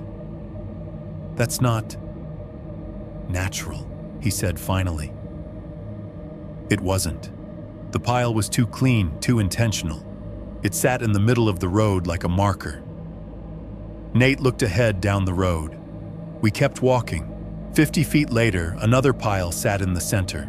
Same size, same shape, same freshness. My stomach dropped. We walked again. Another pile, then another. Perfectly spaced, like someone had measured the distance with a tape and placed them down with care. I stopped, and turned slowly, looking behind us. The piles continued that way too, back toward the cabin, back toward the car, a line of deliberate punctuation marks. Nate swallowed. "Okay," he whispered, voice tight. "Someone did this. Why?" I asked. My voice sounded small. "Why mark the road?" He didn't answer immediately. His eyes moved between the trees and the piles, as if he could find the logic hidden in the pattern. "It's like..." He started, then stopped. "It's like what I pressed." He exhaled. "Like they're counting. Counting." The word made my skin prickle. Counting what steps time us. We walked again faster now, the piles appearing in steady rhythm, 50 feet pile. 50 feet pile. It created a strange, awful beat. A metronome for our fear. I started to realize something that made my hands go numb. If the piles were spaced evenly, then whoever placed them had walked this road calmly, methodically, stopping at exact intervals, taking the time to build each little marker. Not rushing, not panicked, not hiding in a hurry. They'd done it like a task, like maintenance, like an employee following instructions. The thought made me feel sick. Nate kept moving, but his shoulders were high and tense. He tried to speak once, some joke, some attempt at normalcy, and his voice died halfway out, swallowed by the air. After 10 minutes of walking through that rhythm, I noticed something else. The piles were always in the center of the road. Always. Not tossed to the side. Not irregular. Exactly centered, like they were meant to be seen by anyone passing through. Meant to be noticed. Meant to make us aware that someone, something was tracking our movement. My mouth went bone dry. The ringing in my ears returned faintly. I looked up at the trees and suddenly understood why the forest felt so quiet. It wasn't peaceful. It was attentive. Nate stopped again, and when I looked at his face, I saw something I hadn't seen in him before. Not just fear, recognition, like he'd finally accepted what his instincts had been trying to tell him since the first dusk. "These aren't trail markers," he said, voice barely more than breath. I stared at the next neat pile ahead of us. "What are they?" I whispered. Nate's eyes stayed on the road. "Intervals," he said. Like spacing. Spacing for what he didn't say it out loud. He didn't have to, because the answer was already in the rhythm of our footsteps, in the deliberate neatness of each pile, in the way the road had become a measured corridor, with our bodies moving through it like subjects in an experiment. It wasn't guiding us out. It was measuring how we moved when we were scared. And somewhere behind the trees, unseen, silent, patient, something had time to spare. 3.1. The sign. After the 10th pine needle pile, the road stopped feeling like a way out and started feeling like a corridor built for us. The rhythm of them did something to my head. 50 feet. Pile. 50 feet. Pile. Like footsteps measured by someone who wasn't tired, who didn't sweat, who didn't feel the gravel grinding under their boots. Someone who could take their time and still be sure we'd be exactly where they expected us. Nate tried to keep us moving. His pace was hard and fast, shoulders lifted, jaw clenched. He'd stopped looking behind us every few seconds, not because he felt safer, but because looking back had become useless. Whatever was doing this didn't need to chase. It had already shaped the road. I kept telling myself that we were still in Oregon, still on a dirt access road, still within a few miles of the kind of world that had gas stations and tourists and ranger stations and people who didn't believe in anything except the next appointment. But the woods didn't feel like Oregon anymore. They felt managed. Not in the modern sense of park maintenance, but in the sense of something maintaining you. The air was colder than it should have been for late summer, and damp enough that my shirt clung to my back like wet cloth. My breath came out shallow. Every time I tried to swallow, my mouth stayed dry. Even the taste of dust on my tongue felt deliberate, like the forest had decided what I was allowed to feel. We walked for what felt like an hour, though I didn't trust time out here anymore. My sense of distance kept slipping. Sometimes the road looked straight and endless. Sometimes it seemed to curve back on itself when I wasn't looking, like the trees were shifting positions, the way crowds do when you try to move through them. The pine needle piles continued perfectly spaced, and they did something else too. They made my eyes constantly dart to the ground, checking, counting, confirming. They kept me focused downward like a trick, like I was being trained to look where someone wanted me to look. And then suddenly they stopped. No warning, no gradual fade, just nothing. The road ahead was bare gravel, again scattered naturally with needles and small twigs, the way a forest road should be. Nate slowed. I stopped too, my lungs burning my calves tight. For a second, I felt relief, like whatever game this was had ended. Then I realized what the absence meant. The markers were no longer necessary. Something had changed. Nate lifted his head, scanning ahead. "Okay," he whispered. "Okay." Maybe that was just, he didn't finish, because I saw it too. A sign nailed to a massive fir tree on the right side of the road, half framed by ferns and shadow. It looked old, weathered, like it had been exposed to years of rain, but it stood out the way anything official stands out in nature. A flat plane of wood insisting on authority in a place that didn't care. We approached slowly, as if the sign might bite. The closer we got, the more my skin prickled. Not fear exactly, something like pressure in my ears, the way altitude change can make the world feel muffled. The air around the sign felt heavier. The canopy above seemed to lower. Nate stopped a few feet from it. I came up beside him. The lettering was faded but readable, painted in block capitals that had once been bright. "Do not trespass property of U.S. Forest Service Site 17. For a second, I couldn't process the last line. My brain snagged on it like a needle catching on fabric. Site 17A. It didn't sound like a campsite. It didn't sound like a trailhead.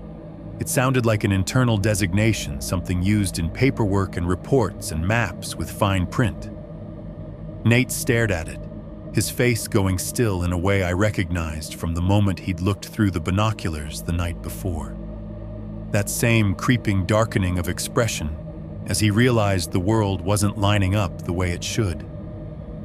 "This isn't right," he said.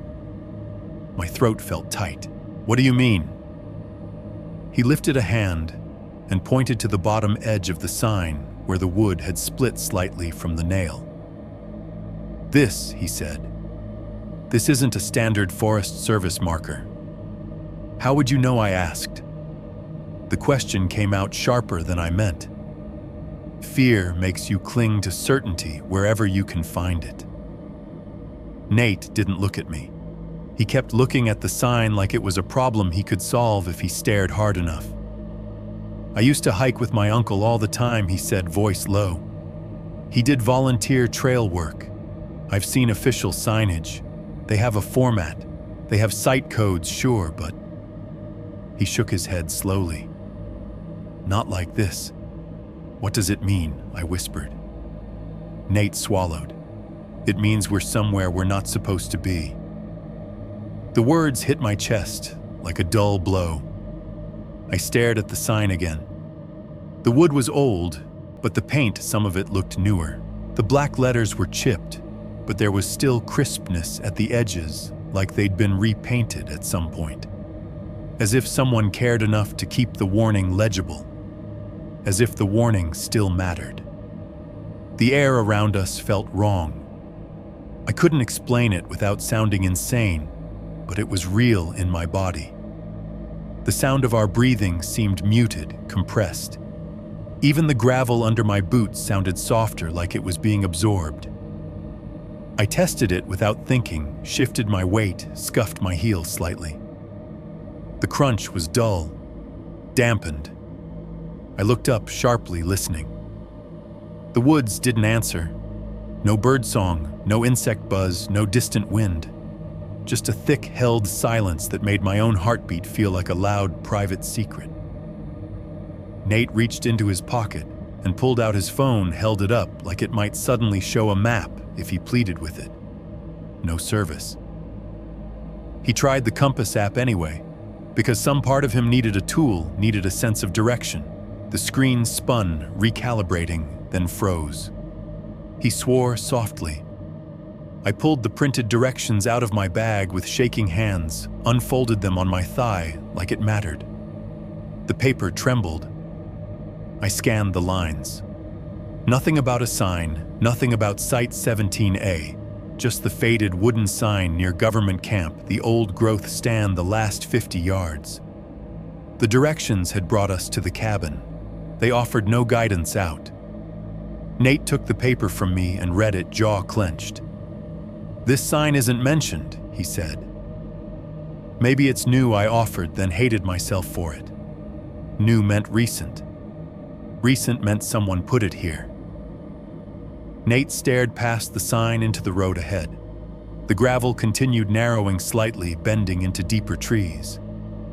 The canopy ahead looked darker, thicker, as if the road led into a pocket of forest where light didn't go. I felt a pull in my gut, not curiosity, but the awful knowledge that something important was down there. That the sign wasn't just warning us away from danger, it was warning us away from information, from whatever would make this make sense. Nate's shoulders lifted. "We keep going," he said suddenly. I turned my head toward him sharply. "What?" He pointed ahead. "If this is some Forest Service site, then there's a main road. A station. Something. Signs mean management. Managed areas have access points. And if it's not real?" I asked. He didn't answer right away. His eyes were fixed on the darkness ahead. "If it's not real," he said slowly, "then someone wants us to believe it is." The thought made my skin crawl. I looked back behind us toward the way we'd come. The trees in that direction looked lighter, slightly less dense. The road back felt like a thread leading to the cabin and the dead car and the rule about leaving by sunrise. Going forward meant stepping into the unknown. Going back meant returning to a place where something had already sabotaged us. Either way, we were choosing between bad options. Nate took a step forward, as if the decision had already been made by the shape of his fear. I grabbed his sleeve. "Nate," I whispered. He stopped but didn't look at me. What he asked, voice tight. "We don't know what this is," I said. "We don't know what's out there." He finally turned his head toward me, and in his eyes I saw a tired anger not at me, but at the situation. At the fact that the world wasn't giving us a clear path. "We don't know what's behind us either," he said. That was true. I swallowed hard, trying to force my thoughts into a straight line. We keep walking, and what if it loops? What if we, my voice faltered. I hated how panicked I sounded.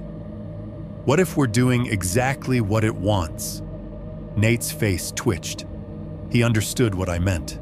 The pine piles, the spacing, the way our fear had been turned into rhythm. He looked down at the sign again, then he did something that made my stomach drop deeper than it already had. He stepped closer and touched the wood. Just a brief contact, fingers pressed lightly to the edge where the paint was chipped. A tiny, rebellious gesture. The kind of gesture you do when you want to prove you still have agency. I held my breath. Nothing happened. No sound, no movement, no sudden wind. Just Nate's fingers on the sign and the silent trees watching. But the contact changed his expression. His eyes narrowed, and he pulled his hand back, staring at his fingertips. What I asked. He held up his fingers. There was a smear on them, dark and damp. Fresh paint, or something like it. The sign looked weathered, but it had been maintained. Recently. My mouth went dry again. "That means someone's been here," Nate finished. His voice was barely audible. The silence felt thicker now, as if the woods had leaned in closer to hear us. Nate stared down the road again, and I watched his internal battle play across his face. The part of him that wanted to solve this. The part of him that wanted to outsmart it. The part of him that wanted to keep moving because standing still felt like surrender. Then he looked back the way we'd come. His shoulders sank slightly. He exhaled a long, controlled breath that sounded like giving up on pride. "No," he said. "We go back." The words hit me like betrayal. What I snapped before I could stop myself. The sound of my own raised voice startled me. It felt too loud in the compressed air. Nate flinched, then glanced quickly into the trees as if expecting a response. When none came, he turned back to me, eyes sharp. "We don't go forward," he said, voice low but firm. "Not past a sign like that. Not into a place someone marked as restricted. But going back means I started. It means we go to the cabin," he said. "We regroup. We figure out the battery. We wait for daylight. We hike out again. Maybe we missed something. And if we didn't miss anything..." My voice was shaking now, anger and fear tangled together. "If the battery was messed with on purpose, then going back is exactly," Becca Nate said, and my name in his mouth was a warning now. "I'm not walking into whatever Site 17A is." The statement hung in the air. I looked at the sign again. The black letters, the authority in them, the way they framed us as trespassers. A part of me wanted to challenge it, to keep going out of spite, out of terror, out of the need to prove we weren't prey. But that part of me wasn't brave. It was desperate. And desperation is a tool other things can use. Nate stepped closer to me, lowering his voice even more. "We go back," he said, "because I know where the cabin is. I know where the car is. I know what our options are there. Forward is unknown." Unknown. He was right, and I hated him for it. Because it meant the world had shrunk. It meant our escape had become a circle with the cabin in the center. I nodded once, reluctantly. My jaw hurt from clenching it. We turned around. As we walked back, the air seemed to loosen slightly, like we'd stepped away from a pressure point. Sound returned in tiny increments, the faint creak of branches overhead, the soft crunch of gravel under our boots. Not fully alive, still muted, still wrong, but less compressed. I glanced over my shoulder once, unable to help myself. The sign was still there, nailed to the fur, unmoving. The words, Site 17, stared after us like an accusation. And as we returned down the road toward the cabin, toward the dead car, toward the rules we hadn't fully understood yet, I realized something bitter and sharp. The sign hadn't stopped us because we respected it. It had stopped us because even in the middle of nowhere, authority still worked. Even when it was fake, even when it was rotten, even when it belonged to something that didn't need our permission to keep us trapped. 3.2 Back to the cabin. The figure. Halfway across the meadow. Walking back felt worse than walking forward. It wasn't just the direction. It was the knowledge that we were choosing a place where something had already proven it could reach us. The cabin wasn't neutral anymore. It wasn't a shelter we'd stumbled into. It was the center of a problem that had started before we arrived. Nate kept his pace fast, like speed could turn the decision into something strategic instead of fearful. I followed a step behind, breathing hard, the air still damp enough to cling to my lungs. We didn't speak much. Any words we did trade came out low-clipped, practical. We get there, we lock up. We check the battery again. We leave at first light. He said those things like a checklist, like a plan. Like repeating them would make them true. The pine needle piles were still there on the road, still perfectly spaced, but now I barely looked at them. They'd already done what they were meant to do, made me aware that someone could arrange the world around us. I focused on the trees instead, scanning the shadows between trunks. I waited for the figure to appear. I waited for footsteps. I waited for something to confirm we were being followed. Nothing showed itself. That absence became its own kind of pressure. It meant we were moving through a controlled space where the controller didn't need to reveal a face. When the old growth stand finally came into view, my heart lifted for half a second, pure instinct, like seeing the car should mean escape. Then I remembered. The Subaru sat where we'd left it, hood still slightly dusty, windows dull with moisture. The cooler and our abandoned bags were still beside it. Everything looked like a paused scene, untouched, waiting. Nate didn't even stop to try the ignition this time. He glanced at the hood as if it might bite and kept moving toward the path back to the cabin. "Maybe we can jump it," he muttered, but his voice didn't carry belief. There was no other car, no cables, no help. It was just words he'd grabbed to avoid saying the truth. We were going back to the cabin because it was the only fixed point left. The last 50 yards on foot felt longer than it had the day before. Our bags weren't heavier, but the air had changed. The forest seemed closer, the undergrowth thicker. The path looked narrower, as if it had grown in while we were gone. My sweat turned cold on my skin. We broke through the ferns into the clearing, and the cabin appeared. It looked smaller. Not physically, not in any measurable way, but in the way a room can feel smaller when you're afraid. The logs seemed closer together. The porch sagged more. The blind windows looked more opaque, more unwilling to reflect light. Even the rusted pump out front seemed to lean toward the cabin like it was listening. I felt my stomach tighten, the same body reaction as our first arrival, only sharper now. Like my muscles had learned what this place meant. Nate climbed the porch steps and unlocked the door. The latch resisted, swollen with damp, then gave. The smell rolled out, musty wood, old smoke, something earthy and stale. We stepped inside and set our bags down. The cabin's interior looked unchanged. Table, stove, couch stains, guest book on the table like a quiet threat. But the air felt thicker, like it had been waiting for us, sealed and preserved. Nate moved immediately, purposeful. "Barricade," he said. I nodded. We didn't discuss whether it was ridiculous. We didn't discuss whether furniture would stop anything. The act of doing something, anything, felt like survival. We dragged the table toward the door first.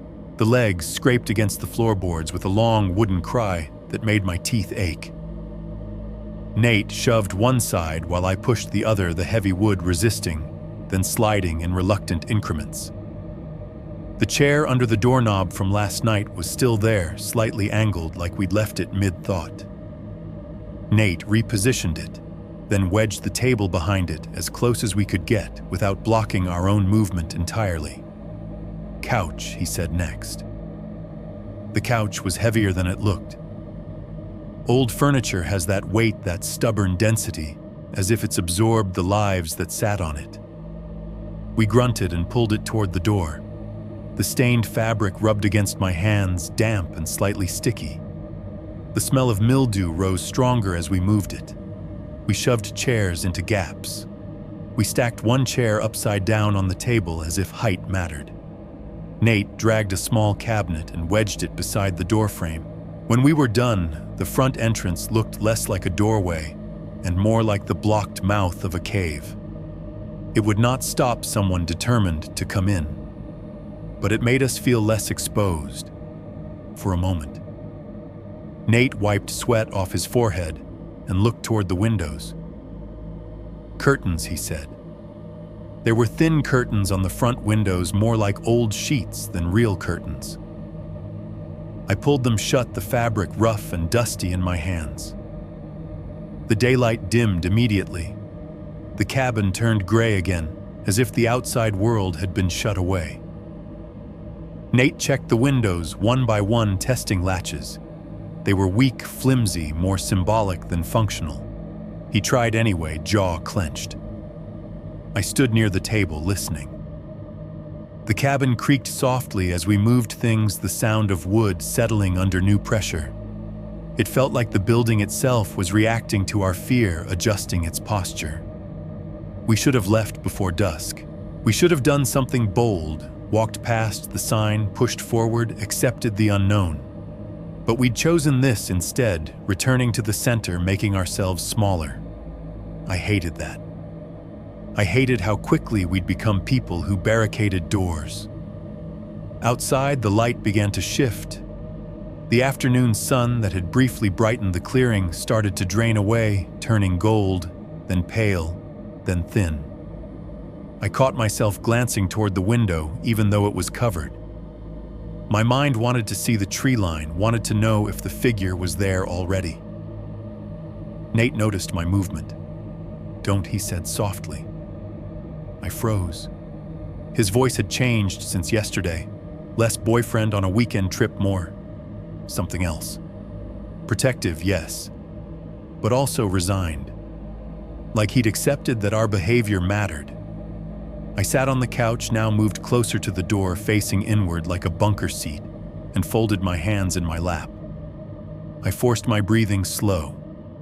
In through the nose, out through the mouth. The cabin grew darker as the sun lowered. The air inside felt colder, dampness pressing into my skin. Nate sat beside me, his knee bouncing slightly. He tried to stop it. It started again. The flashlight sat on the table within reach. Our phones lay useless, black screens, no bars, no world. We listened. At first, nothing happened.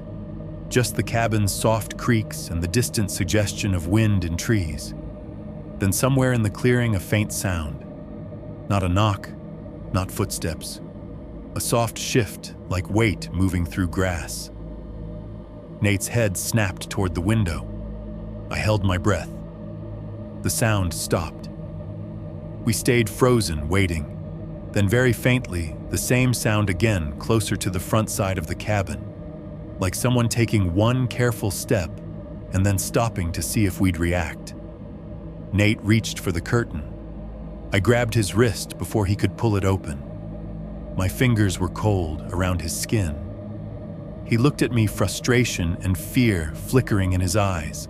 "We have to know," he mouthed. "No," my body wanted to say. Not because knowing would hurt, but because knowing felt like permission.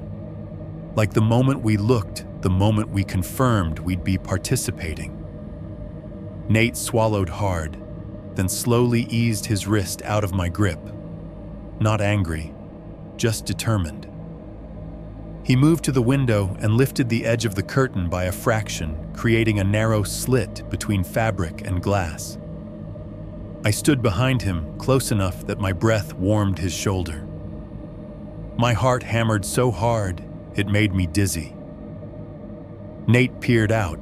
His posture went rigid.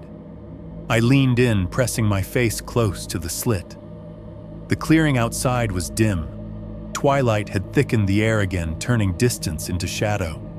And there it was. The figure stood halfway across the meadow, closer than ever. Not at the tree line now, not lurking beyond the edge, halfway, as if it had crossed a boundary we hadn't seen. It was still too far to make out a face, but close enough that the shape of the clothing looked undeniable, dark, structured, hanging in stiff lines. The posture remained wrong, too formal, too upright. And the stillness, it didn't sway, it didn't shift. It stood like a signpost. My stomach clenched painfully. The saliva in my mouth thinned to nothing. The ringing in my ears returned a high whine like electricity. Nate lowered the curtain instantly, as if the sight burned. "It's closer," he whispered. I nodded, unable to speak. We didn't discuss what closer meant. We both felt it, the slow tightening of space, the shrinking of options. Nate drew the curtains fully shut and backed away from the window like it could reach through. We returned to the couch and sat in the dim shoulders touching bodies, tense. The cabin was quiet except for our controlled breathing. I focused on the sound of my own inhale. I tried to make it as small as possible. We stayed like that while dusk turned into night. The world outside disappeared behind curtains. The cabin became a sealed box of gray and shadow. Somewhere past 8 time felt slippery, a new sound began. Scratching. Soft at first, like an animal, nails on wood tentative. Nate stiffened beside me. The scratching paused. Then it resumed, lower, slower. Drag. Wood on wood. Not frantic. Not hungry. Deliberate. The sound moved along the outer wall, traveling from one section of logs to the next, like a hand being dragged slowly across the cabin's side. My skin prickled all over. Nate's fingers tightened around the edge of the couch cushion. I could see his knuckles pale in the dim. The dragging sound grew heavier, deeper, as if whatever was outside had pressed more weight against the logs. It stopped near the window we'd peeked through. Then came another sound. A dull thump. Not on the door. On the wall. As if something had been set down. Placed. Carefully. The idea of something being placed outside our cabin made my stomach lurch. Scratching could be random. A thump could be wind. But placement implied intention. A choice. Nate started to stand. I grabbed his arm and held him down. "Don't," I whispered. He looked at me, eyes wide, jaw clenched so hard I could see the muscle jump. What if he started? The dragging resumed slower now, like the thing outside was adjusting whatever it had put down. The logs creaked faintly under pressure. Then the sound stopped completely. Silence returned so abruptly, it felt like someone had cut a wire. We sat frozen, waiting for the next step, the next knock, the next scrape. Nothing. My heart pounded loud enough that I felt sure it must be audible outside, like a beacon. Nate leaned forward, pressing his forehead into his hands, breathing through his nose in short, controlled bursts. I realized my own hands were curled into fists so tight my nails dug into my palms. Minutes passed. Then, from somewhere very close, right outside the wall near the window, came the faintest sound of all. A soft, metallic click. Not loud. Not a strike. Just a small, precise contact like metal touched wood or glass. The hairs on my arms stood up. Nate lifted his head. His eyes were fixed on the curtain. He mouthed, "Did you hear that?" Nodded. The click came again, almost playful in its restraint. Like whatever was out there knew it didn't need force.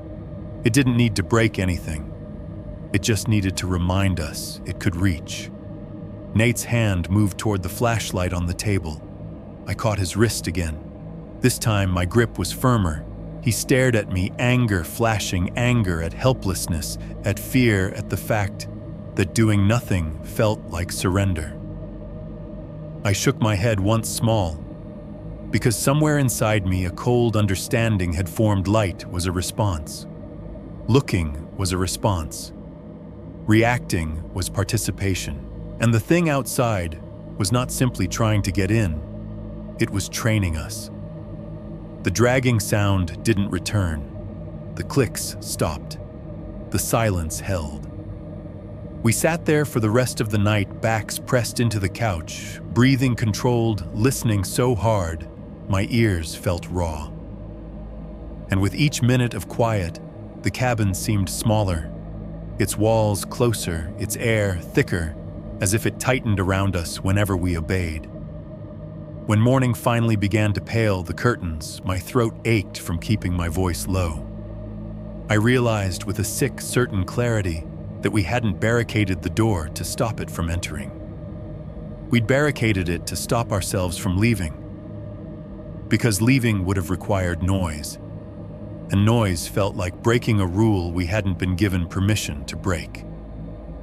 3.3. The badge and the blood. The worst part of that night wasn't the noises. It was the pauses between them, those stretches of silence that felt deliberate, like someone standing on the other side of a wall with their ear pressed to the wood, waiting to see if you'd breathe too loudly. The cabin held our fear the way damp logs hold smoke. It soaked in. It lingered. It made the air feel used.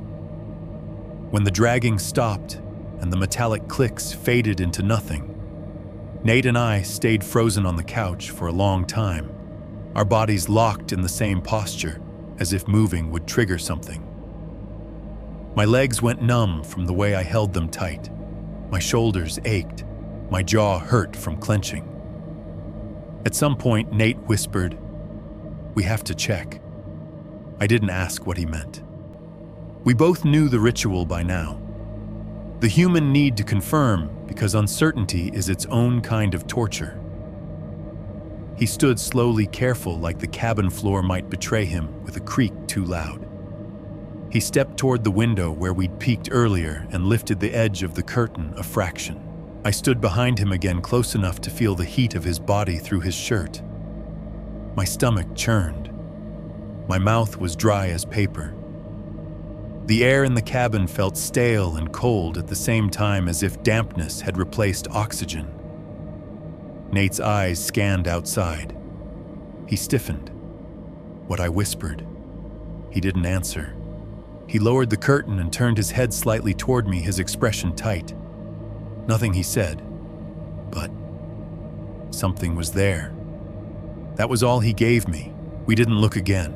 We didn't reach for the flashlight. We didn't open the door. We sat back down on the couch and tried to wait out the night the way you wait out a storm, by making yourself small and hoping the roof holds. Sleep didn't happen. Not real sleep. Not the kind where your mind loosens and your body forgets. I drifted into shallow, twitchy half-sleep a few times and snapped awake with my heart racing, convinced I'd heard something. Each time I realized it was just the cabin settling, my own blood moving. Nate shifting his weight. But the fear never fully receded. It stayed in my muscles, coiled. Outside, the forest remained silent. No owl calls this time. No distant animal movement. Even the wind seemed restrained, as if the world had decided that sound was unnecessary. By the time the sky began to pale behind the curtains, my eyes felt gritty and swollen. The inside of my throat felt raw from breathing through my mouth. I realized my hands were trembling in tiny, constant movements I couldn't control. Nate stood up first, when the light finally softened enough that we could see the outlines of objects in the cabin. The table, the stove, the stacked chairs barricading the door. He looked toward the window like it was an enemy. "We need daylight," he murmured. "Daylight doesn't fix anything. It just makes it easier to lie to yourself." We unwedged the chair from the doorknob, not because we trusted the world now, but because being trapped in our own barricade felt unbearable.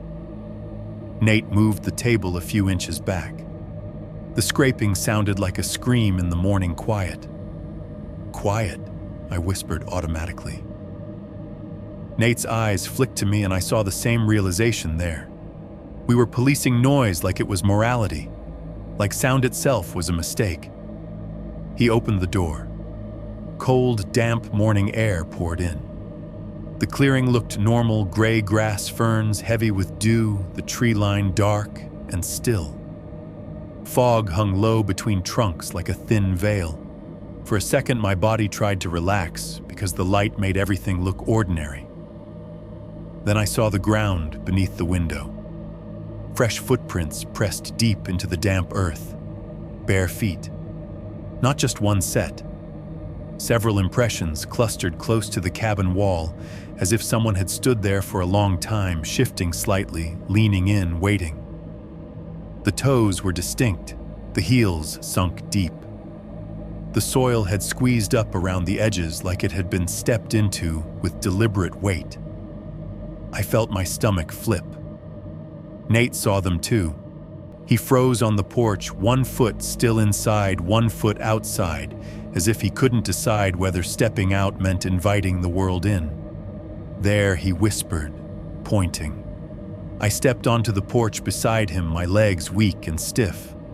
The footprints were close enough that I could see details: the curve of an arch, the slight drag mark of a toe, the way the pressure had been applied.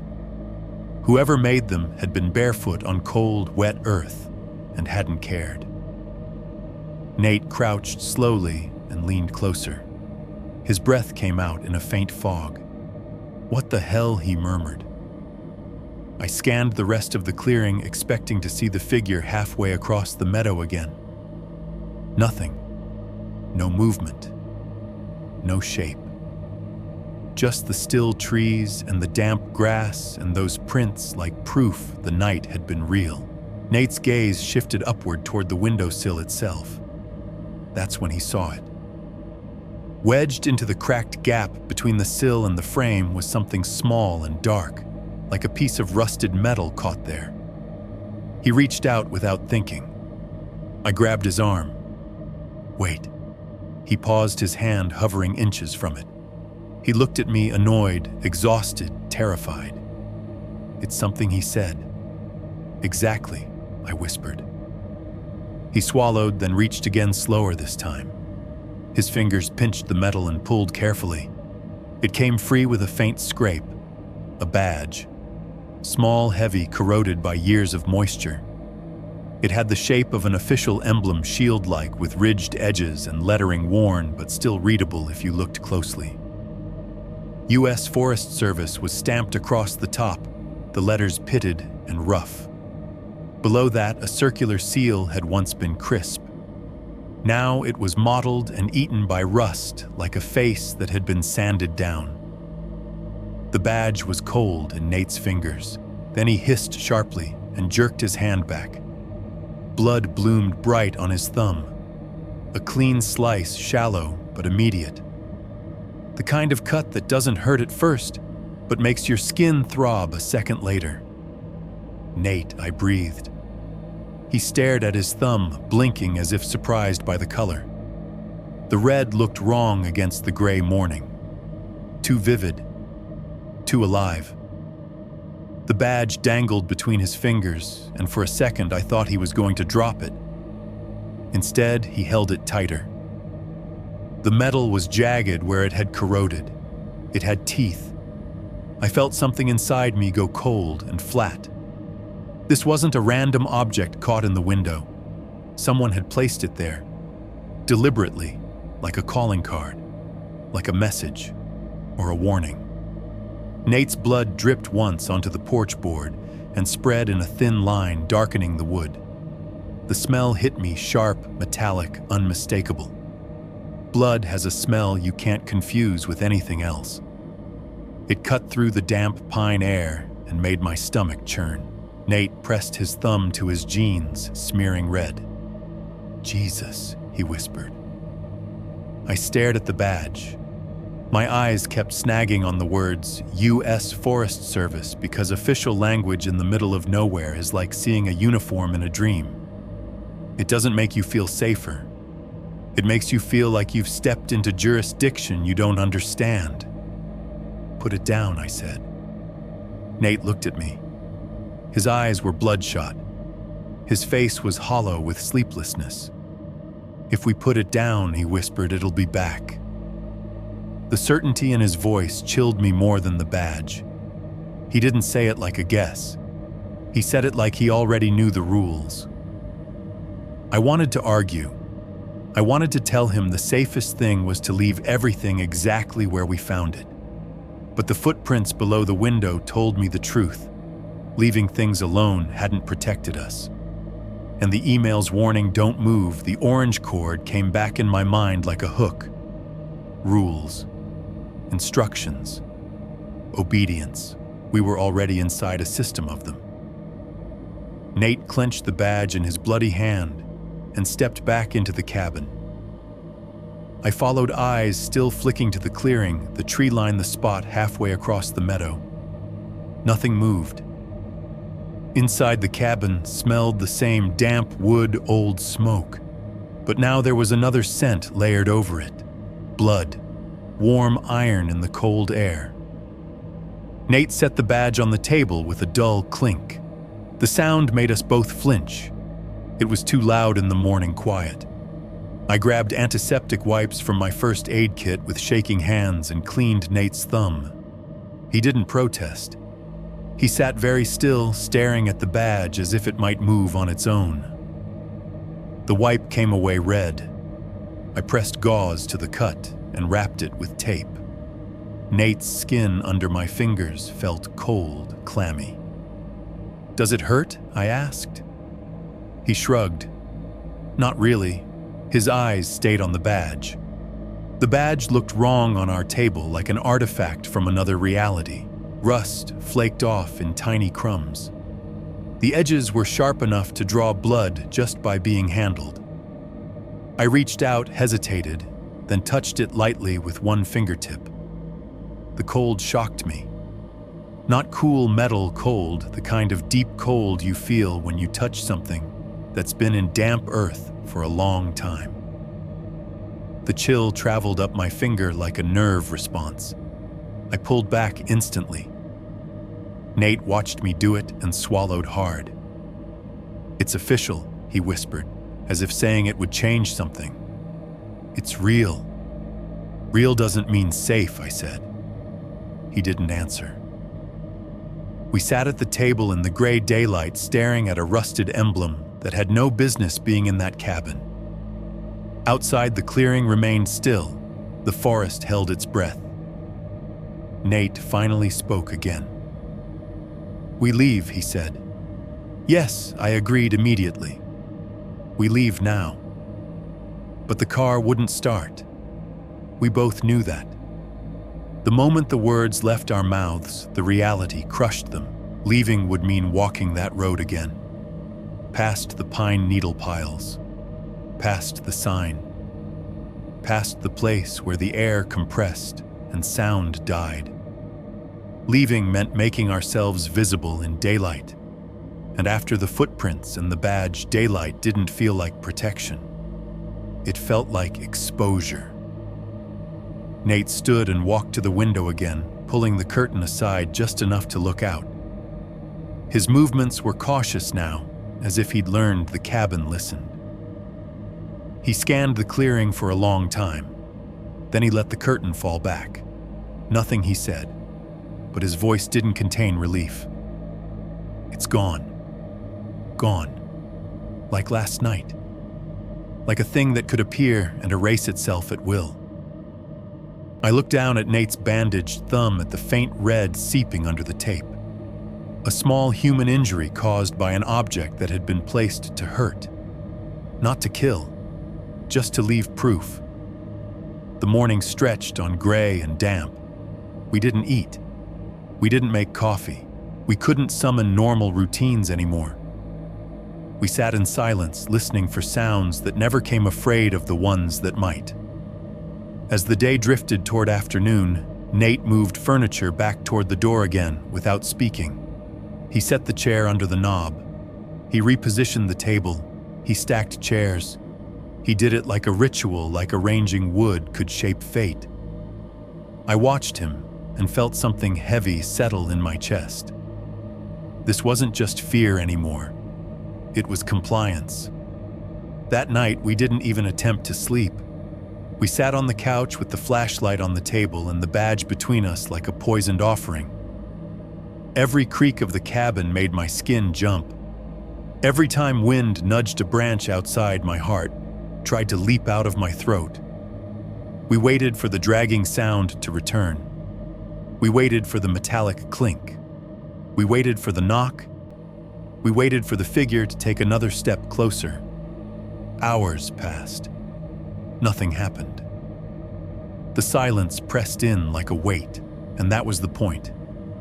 Because in the absence of sound, my mind filled in everything it could imagine.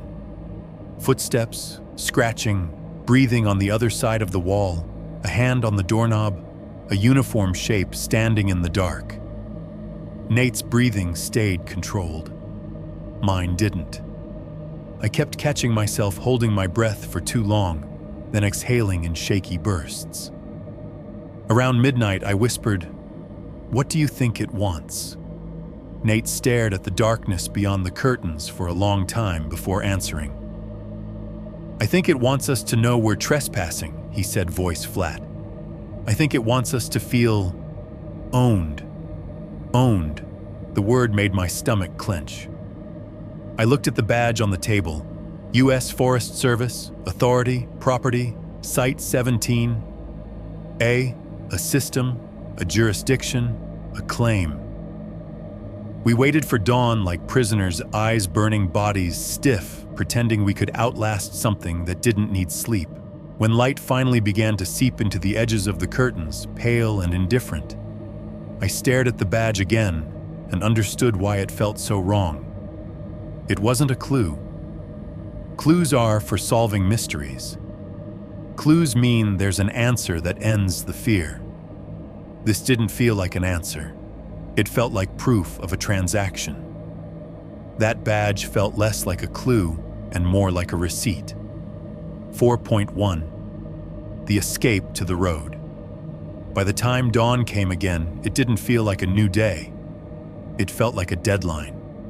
The light seeped in thinly through the curtains and washed the cabin in that same pale gray, revealing our faces, the way a security camera does, flat, exhausted, stripped of comfort.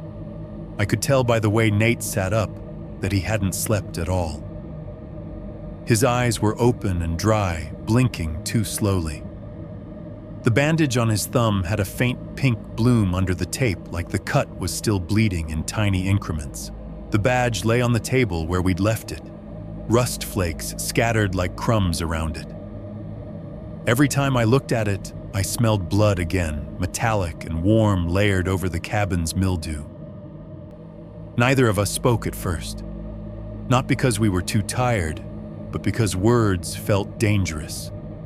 Like anything spoken aloud might become part of the system we'd stumbled into. Nate finally broke the silence with a single sentence. "We leave now." There was no question mark in it. I nodded once. My stomach churned the way it does before a job interview, before a confrontation, before anything that forces your body to brace.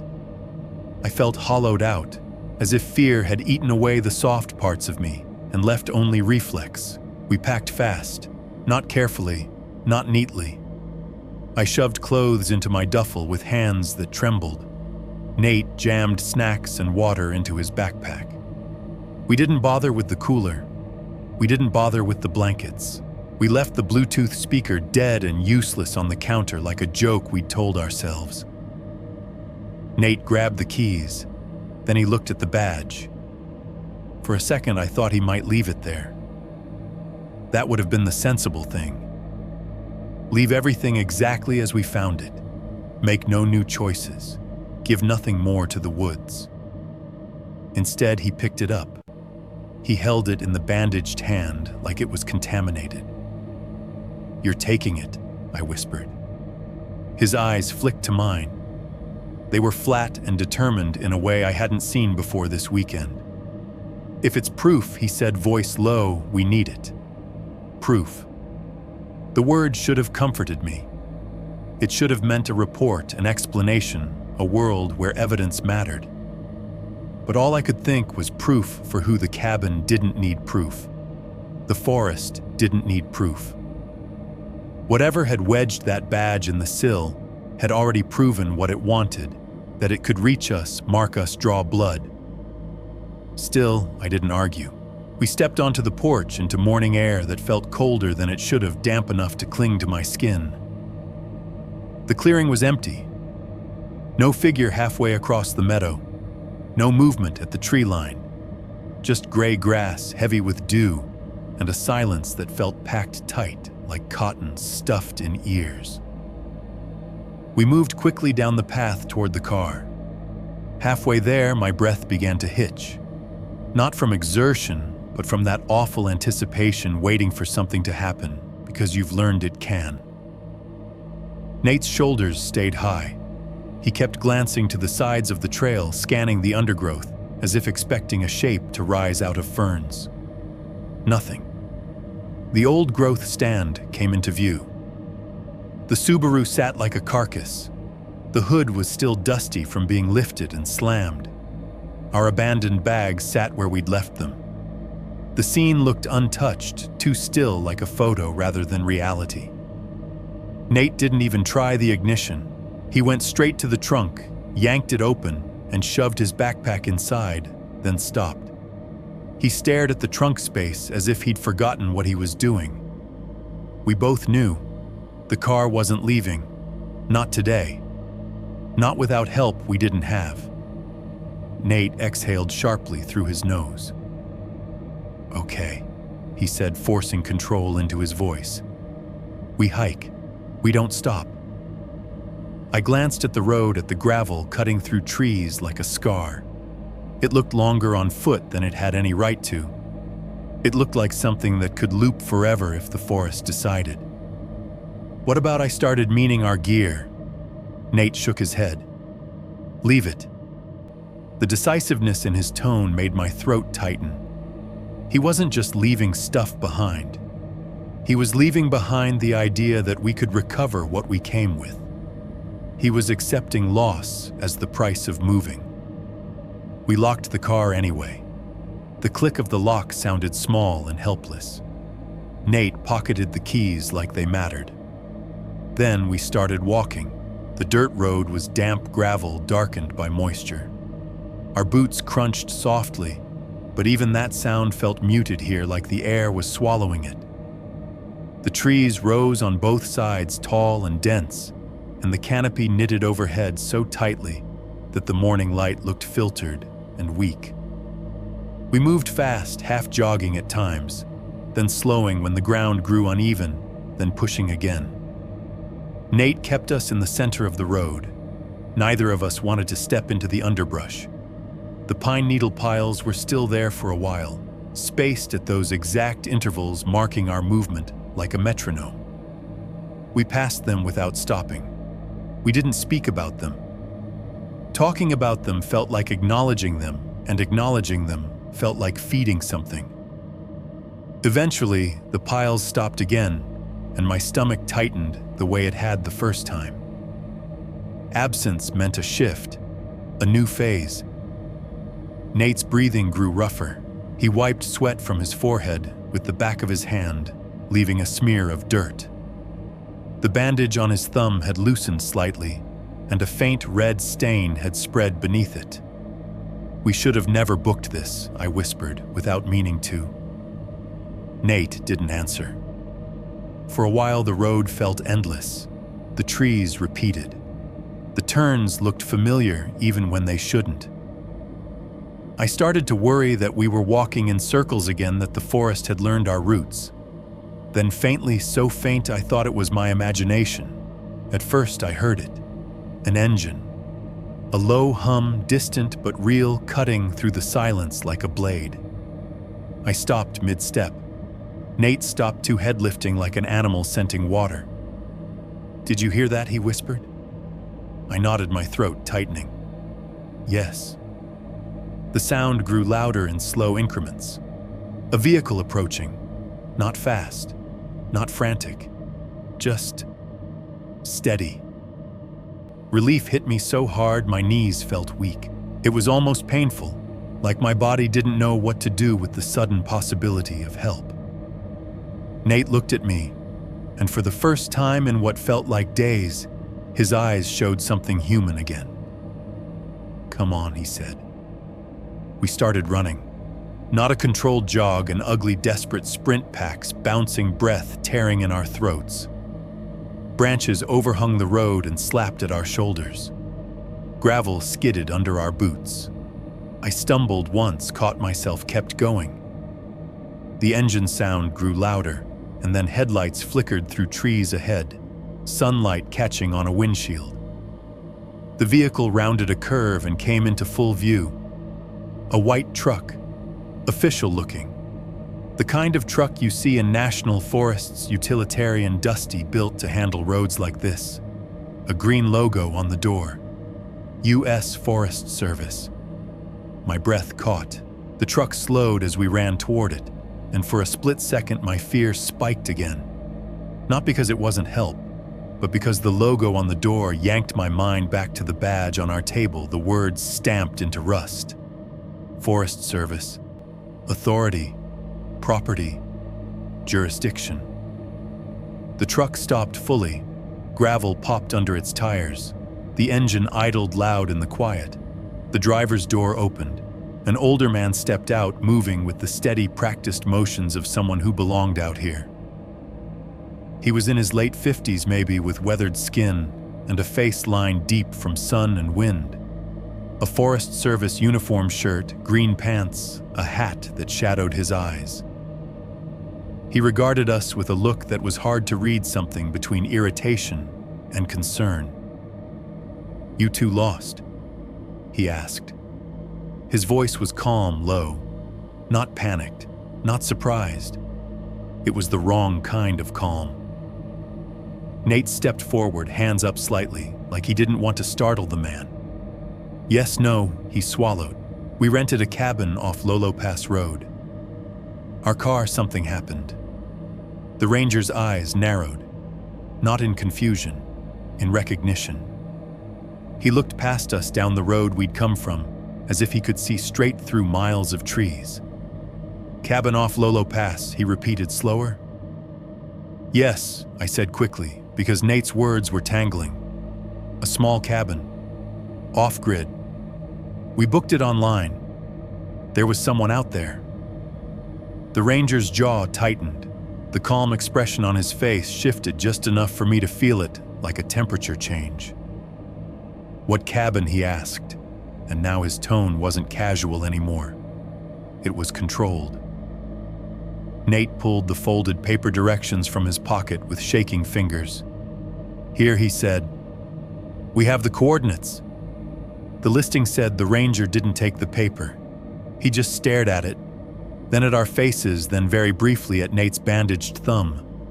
Then he said quietly, like he didn't want the trees to hear him, "You'd better get in the truck." Something about that sentence made the relief in my chest twist into a new fear. Not because I didn't want help, but because the way he said it didn't sound like rescue. It sounded like urgency. It sounded like he knew exactly where we'd been. And he didn't want us standing in the open another second longer. Nate glanced at me, a question in his eyes. The ranger was already moving around the truck, opening the passenger side door. He didn't smile. He didn't reassure us. He didn't ask if we were hurt. He simply made space and waited, his gaze flicking again toward the road behind us. I climbed into the passenger seat with shaking legs. The cab smelled like dust and pine and old coffee. Nate slid in beside me. The door shut with a heavy final thud that felt like being sealed into a safer world. The ranger got in and started the engine without delay, as if the truck had never stopped. He pulled forward smoothly, eyes on the road ahead. Only after we were moving again did he speak. "Hank Redden," he said, not turning his head. "Ranger." Nate cleared his throat. "Thank you. Our car battery was dead," and Redden's hands tightened on the wheel. "You said you booked a cabin online." "Yes," I said. Redden's eyes flicked to the rearview mirror. For a second I thought he was checking traffic, but there was no traffic. Just trees.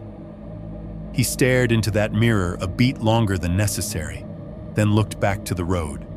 His voice dropped slightly. "How far in was it?" Nate glanced at the paper again. "About an hour down a dirt road. Then we parked and walked the last 50 yards. There was a pump, a guest book. The last entry was from Redden's jaw flexed. He interrupted, still calm, but with an edge now. "Did you see a sign?" Nate hesitated. "Yes," it said. "Do not trespass. U.S. Forest Service, Site 17A." The truck's cabin seemed to tighten. Redden's face changed, not dramatically, not with some movie-style gasp, but in a small, unmistakable way. His eyes hardened. The lines around his mouth deepened. His expression became the face of someone who has heard a story he doesn't like hearing, because it means more work, more danger, more failure. He didn't look at us immediately. He kept driving, gaze locked forward. Then he said quietly, "Cabin off, Lolo Pass." "And you saw Site 17A. It wasn't a question. It was confirmation." Nate swallowed. "What is it?" Redden didn't answer right away. The engine hummed. Gravel crunched. Trees slid past like dark bars. When he finally spoke, it was with the same controlled calm, but now it sounded like something else underneath it. Something like dread. "That cabin," he said, "isn't supposed to be rented." And the relief I'd been clinging to collapsed into cold, sick fear all over again. 4.2, the binder. Redden's words sat in the cab like smoke. "Isn't supposed to be rented." Nate's mouth opened, then shut again. I felt the instinctive urge to argue, because arguing would mean this was a misunderstanding, a clerical error, a mix-up that could be fixed by the right person with the right phone call. But there was no signal. No calls. No quick fix. Only Redden's steady hands on the wheel and the forest sliding past like it wasn't interested in our disbelief. "That can't be right," Nate said finally. His voice sounded thin in the truck's enclosed space. "We booked it online. We got an email. We had directions, a lockbox, keys." Redden didn't look at him. His eyes stayed forward, scanning the road like he expected something to step into it. "I'm not saying you didn't book something," he said. "I'm saying it wasn't ours." I pressed my palms to my thighs to stop them from shaking. "Then whose is it?" Redden's jaw tightened. He glanced at the rearview mirror again, too long, too focused. Like he wasn't checking traffic. Like he was checking for a shape. When he spoke, his voice dropped slightly, the way people talk when they don't want a sentence repeated. "That cabin was condemned in '92, he said. The number hit me with a strange weight. '92 sounded like a long time ago. Like history. Like a past that should stay sealed. "What does that mean?" Nate asked. Redden exhaled through his nose. "Means it's not habitable, not legal, not maintained, not..." He hesitated on the last word, then finished "available." My stomach clenched. But why condemn it? Redden's hands tightened on the wheel. The truck rolled over a rough patch of gravel and the whole cab shook. The sound of it filled the silence for a moment, and then died. Redden's voice came back calm but strained. "There was an incident." Nate leaned forward. "What kind of incident?" Redden didn't answer immediately. His eyes flicked to the passenger side mirror, then back to the road, then to the rear view again. He was checking the angles like habit, like a man who'd spent years driving lonely roads and learning that most danger doesn't announce itself. His gaze stayed in the rearview mirror a beat too long. I turned my head slightly, trying to see what he was seeing. Only trees, only the road disappearing behind us. No figure, no movement. But Redden's body language suggested the possibility was always there. Finally, he said, "A murder-suicide." The words hit with blunt force. Nate's breath caught. Mine did too. What Nate whispered. Redden didn't soften it. He didn't dress it up. If anything, his tone suggested he wished he could say less and was only saying this much because he could see the fear in our faces and knew we'd fill the gaps with worse. "A ranger," he said. "Mitchell Jenkins, stationed out here back then. Found some folks squatting in that cabin, couple from out of state, I think. He handled it wrong. My throat tightened. I could almost see at the cabin at night, a badge on a chest authority in the woods, where authority shouldn't matter, a confrontation that didn't end cleanly. Redden's voice stayed low. He shot them. Then he shot himself. Silence fell hard in the cab. Nate stared at the dashboard as if it had become something unfamiliar. I stared at Redden's hands on the wheel. The knuckles were pale. The fingers moved with controlled pressure. And after that, Redden continued. The cabin got sealed, officially condemned. Access marked. We've had issues since. Issues. The word was careful, bureaucratic, like it could contain the horror if it stayed vague. My mouth went dry, so the sign. Site 17A. That's real. Redden's jaw worked. The designation's real, he said. Not something you'd find on a tourist map. Nate's voice came rough. What is Site 17? Redden didn't answer directly.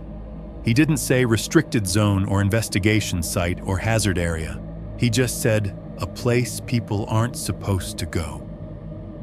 The truck's heater blew faintly, pushing warm air into the cab, but I couldn't stop shivering. My body felt like it was still in that cabin, still inhaling mildew and listening for dragging sounds. Nate swallowed. We saw someone at the tree line 2 nights. He stood there, didn't move. Redden's grip tightened. And then our car battery was messed with, I added quickly. The terminals were loosened, by hand. Redden didn't react outwardly, but I saw the muscle in his jaw jump. And this Nate started. He hesitated. His gaze dropped to his lap. The badge. He pulled it out carefully like it might cut him again. The rusted Forest Service emblem looked grotesque in the clean daylight of the truck cab, like something dead dragged into a living room. Redden's eyes flicked down. His expression changed immediately. It wasn't surprise. Not exactly. It was something closer to anger. He reached over with one hand, not to take it, but to push Nate's wrist down slightly, as if lowering the badge would lower the risk of it being seen through the windows. Jesus Christ, Redden muttered. What Nate asked, voice tight. Redden's eyes stayed on the badge. His jaw clenched hard enough that the tendons in his neck stood out. Shouldn't have brought that, he said. The words were flat, heavy. My stomach twisted. Why, it's just a badge. Redden's gaze snapped to mine, and for the first time I saw fear in him. Not panic, not dramatics, but a tight, controlled fear that looked familiar now because I'd been living in it. It's not just anything, he said. Then he looked back at the road as if the woods might be listening. Nate held the badge tighter. We found it wedged in the window, he said. It cut me. It was placed there. Redden's voice dropped again. I believe you. The calm certainty of that sentence hit me harder than skepticism would have. If he'd laughed, if he'd said we were tired, if he'd said it was a prank, I could have clung to normalcy. But he believed us, meaning he had a framework where this made sense, meaning we weren't the first. Redden drove in silence for another minute, the truck humming over gravel. He checked the mirrors again, then again. Each glance was quick but frequent, like someone who'd learned the cost of complacency. Nate's voice broke the quiet. So, Jenkins, he said. Was he Redden cut him off? He was a ranger. That's what matters. That's not what I asked. Nate said, frustration creeping in. Was he unstable? Was there a reason? Redden's lips pressed into a thin line. You want a reason that makes it safe, he said quietly. There isn't one. I felt my throat tighten. Redden's tone wasn't cruel. It was tired. Like he'd had this conversation too many times, always with people who hoped the right explanation could lock the horror back into a box. Nate stared out the passenger window at the passing trees. "We saw a figure," he said again, softer. He was wearing something like a uniform. Redden's eyes flicked to the rearview mirror once more. The road behind us remained empty, but the air in the cab felt tighter, as if the mention of uniform had changed the temperature. Redden sighed. "They never found all of him," he said, and the sentence landed like a stone. What I whispered. Redden kept his gaze forward. "Jenkins," he clarified. "What was left wasn't what you'd expect. Fire did some of it, time did the rest, but there were things missing." My stomach lurched. Nate went very still. "Missing?" he asked. Redden's voice lowered even further, almost swallowed by the engine. "Badge for one. Gear. Records. There were items that should have stayed with the body. Items that weren't recovered." My mouth went dry again, the saliva shutting off like a faucet. The image formed without my permission, a body in a ranger uniform lying in a damp cabin, and something taking what it wanted. Like a ritual. Like a costume being preserved. Nate's hands tightened around the badge. Redden's eyes flicked down again, then away. "That thing he said doesn't belong in your apartment."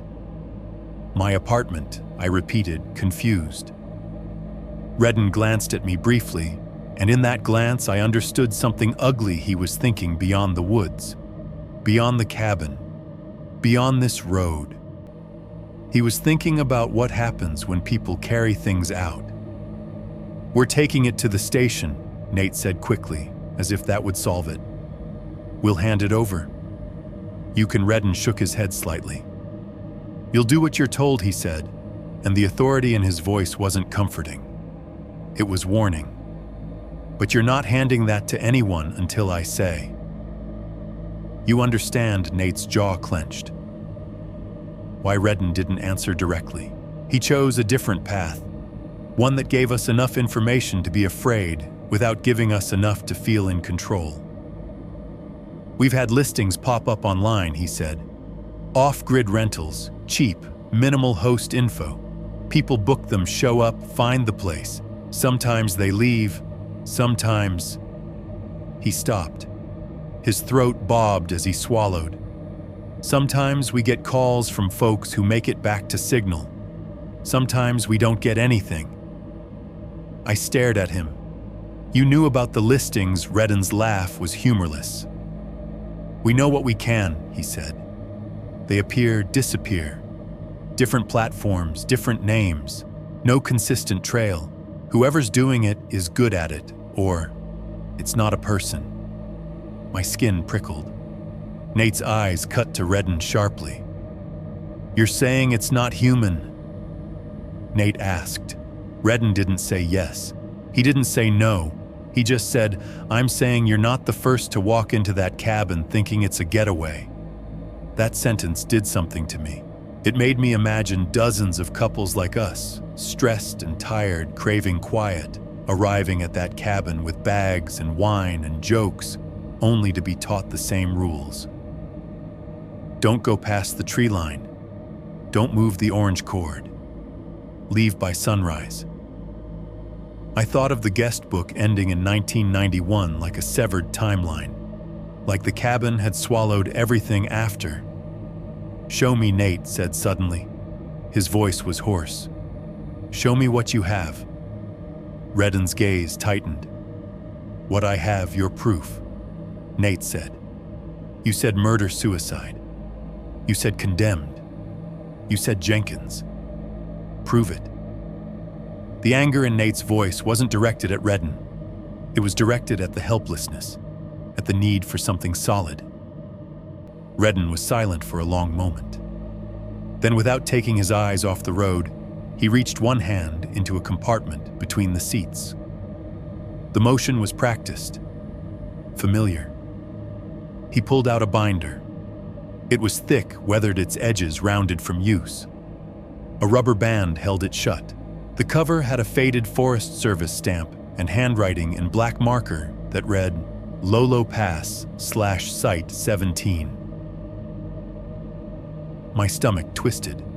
Redden kept driving with one hand while the other rested on the binder like it was heavier than paper. I don't show this to everyone, he said quietly. Why not? I asked. Redden's eyes flicked to the rearview mirror again. Because once you know the shape of it, he said, you start seeing it everywhere. Nate's throat worked. We already saw it, he said. Redden exhaled slowly. Then he slid the binder onto the center console and flipped it open with his fingertips, careful not to take both hands off the wheel for too long. Inside were reports, photos, copies of old memos, pages yellowed, corners bent. The kind of paperwork that isn't meant for civilians. Redden turned pages until he found a black and white photograph tucked into a plastic sleeve. He pulled it free and held it out. The photo was grainy, old, but the posture in it was unmistakable. A man in a ranger uniform stood stiffly beside a cabin, our cabin. The same log walls, the same general shape, the same dark windows. His face was shadowed by his hat brim, but the way he stood straight, rigid, squared, was exactly what I'd seen at the tree line. My breath caught like it had been punched out of me. Nate made a small sound, half inhale, half choke. That's him, Nate whispered. My hands shook so hard I couldn't reach for the photo. I stared at it as if my eyes could reject it and make it less real. Redden took the photo back and slid it into the sleeve. Mitchell Jenkins, he said. And that cabin, he didn't finish the sentence. He didn't need to. The cab felt colder despite the heater. Nate swallowed hard. So what we saw, Redden's voice cut in firm. You saw something that looks like a ranger, he said. That's all I'm saying. It wasn't denial, it was restraint. Like words themselves were dangerous. I looked at the binder, the paperwork, the official stamp. My voice came out as a whisper without me choosing it. Why are you taking us? Redden glanced at me briefly, and in his eyes I saw the same controlled dread as before. Because you came out, he said, and because you brought that. His gaze flicked to the badge again. And because I don't want you walking around in these woods with it. Nate stared at the badge on his palm. So what do we do? Redden didn't answer right away. He checked the rearview mirror again, then the side mirrors, then forward. When he finally spoke, it was with the kind of careful authority that told me he was choosing each word like it mattered. You tell your story, once he said. At the station. You give me the coordinates, the listing, the email, all of it. Then you go home. You don't go back. You don't look for the listing. You don't post about it. You don't make it into a hobby. Nate's jaw tightened. Why Redden's eyes stayed on the road. Because he said quietly, it likes witnesses. A chill moved through me.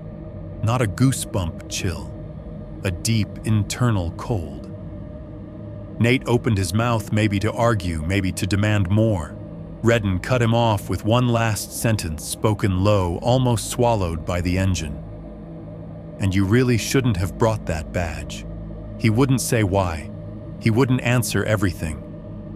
He only gave us enough to make the shape of the horror clearer, and in doing so, he made it worse. 4.3 report that feels like being quieted. The ranger station wasn't what movies make you expect. There was no dramatic building with flashing lights and a row of official vehicles lined up like a rescue convoy.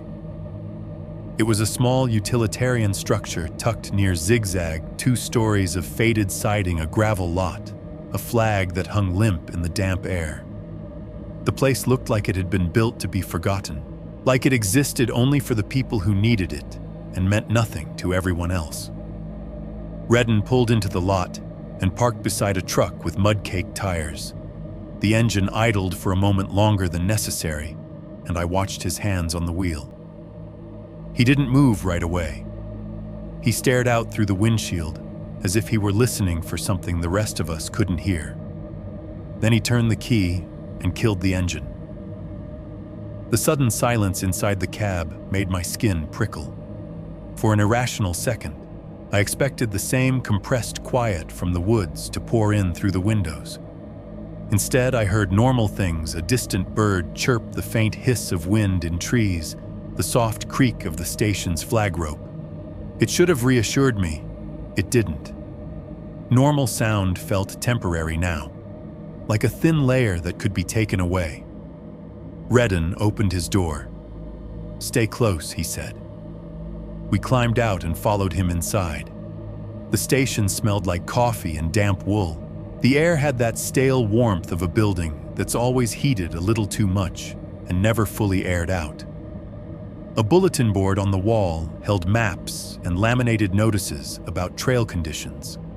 A poster warned about bears, another about wildfire safety. The mundane reality of it made my head spin. It was like walking from one world into another without any transition. A woman behind the front desk looked up. She had her hair pulled back tight and a Forest Service uniform that looked freshly pressed compared to Redden's. Her expression shifted when she saw us two pale, dirty people with scratched arms and eyes that didn't know how to relax. Redden leaned in and said something quietly. I caught only fragments Lolo Pass listing their out. The woman's gaze flicked to Nate's bandaged thumb, then to my face, then to the badge which Nate was still holding like it might burn through his skin. Her mouth tightened. She didn't ask if we were okay. She said conference room and gestured down a hallway. Redden led us into a small room that smelled like paper and old carpet. A long table, plastic chairs, a coffee machine in the corner that looked like it had survived wars. On one wall hung a large topographical map of the surrounding area covered in pins and scribbled notes. It should have been comforting proof that this place had oversight, that people tracked and managed it. But the map made my stomach twist. Because as Redden gestured for us to sit, I saw the area where the cabin should have been, and there was nothing labeled there that looked like Site 17A. Redden sat across from us and slid a legal pad onto the table. His pen clicked once sharp in the quiet. "Okay," he said, voice calm, controlled. "Start from the beginning. Tell me exactly what you saw, exactly what you were told." His tone reminded me of a police interview, and I realized with a small shock that this wasn't just a report. It was containment. He was gathering information, yes, but he was also shaping what would be officially recorded. Nate spoke first, voice hoarse. He described the listing, the directions, the off-grid cabin, the guest book, the figure at dusk, the battery sabotage, the pine needle piles, the sign. When he mentioned the sign, "Do Not Trespass," U.S. Forest Service Site 17. A Redden's pen paused briefly. He didn't write cabin, he wrote something else. I leaned forward slightly, trying to see. He had written that site, not that cabin. That site. The phrase sat wrong in my head. Cabin implies a structure, a place you could demolish, burn, remove, erase. A site implies an area, a designation, something that exists regardless of the building, something bigger. Nate kept talking.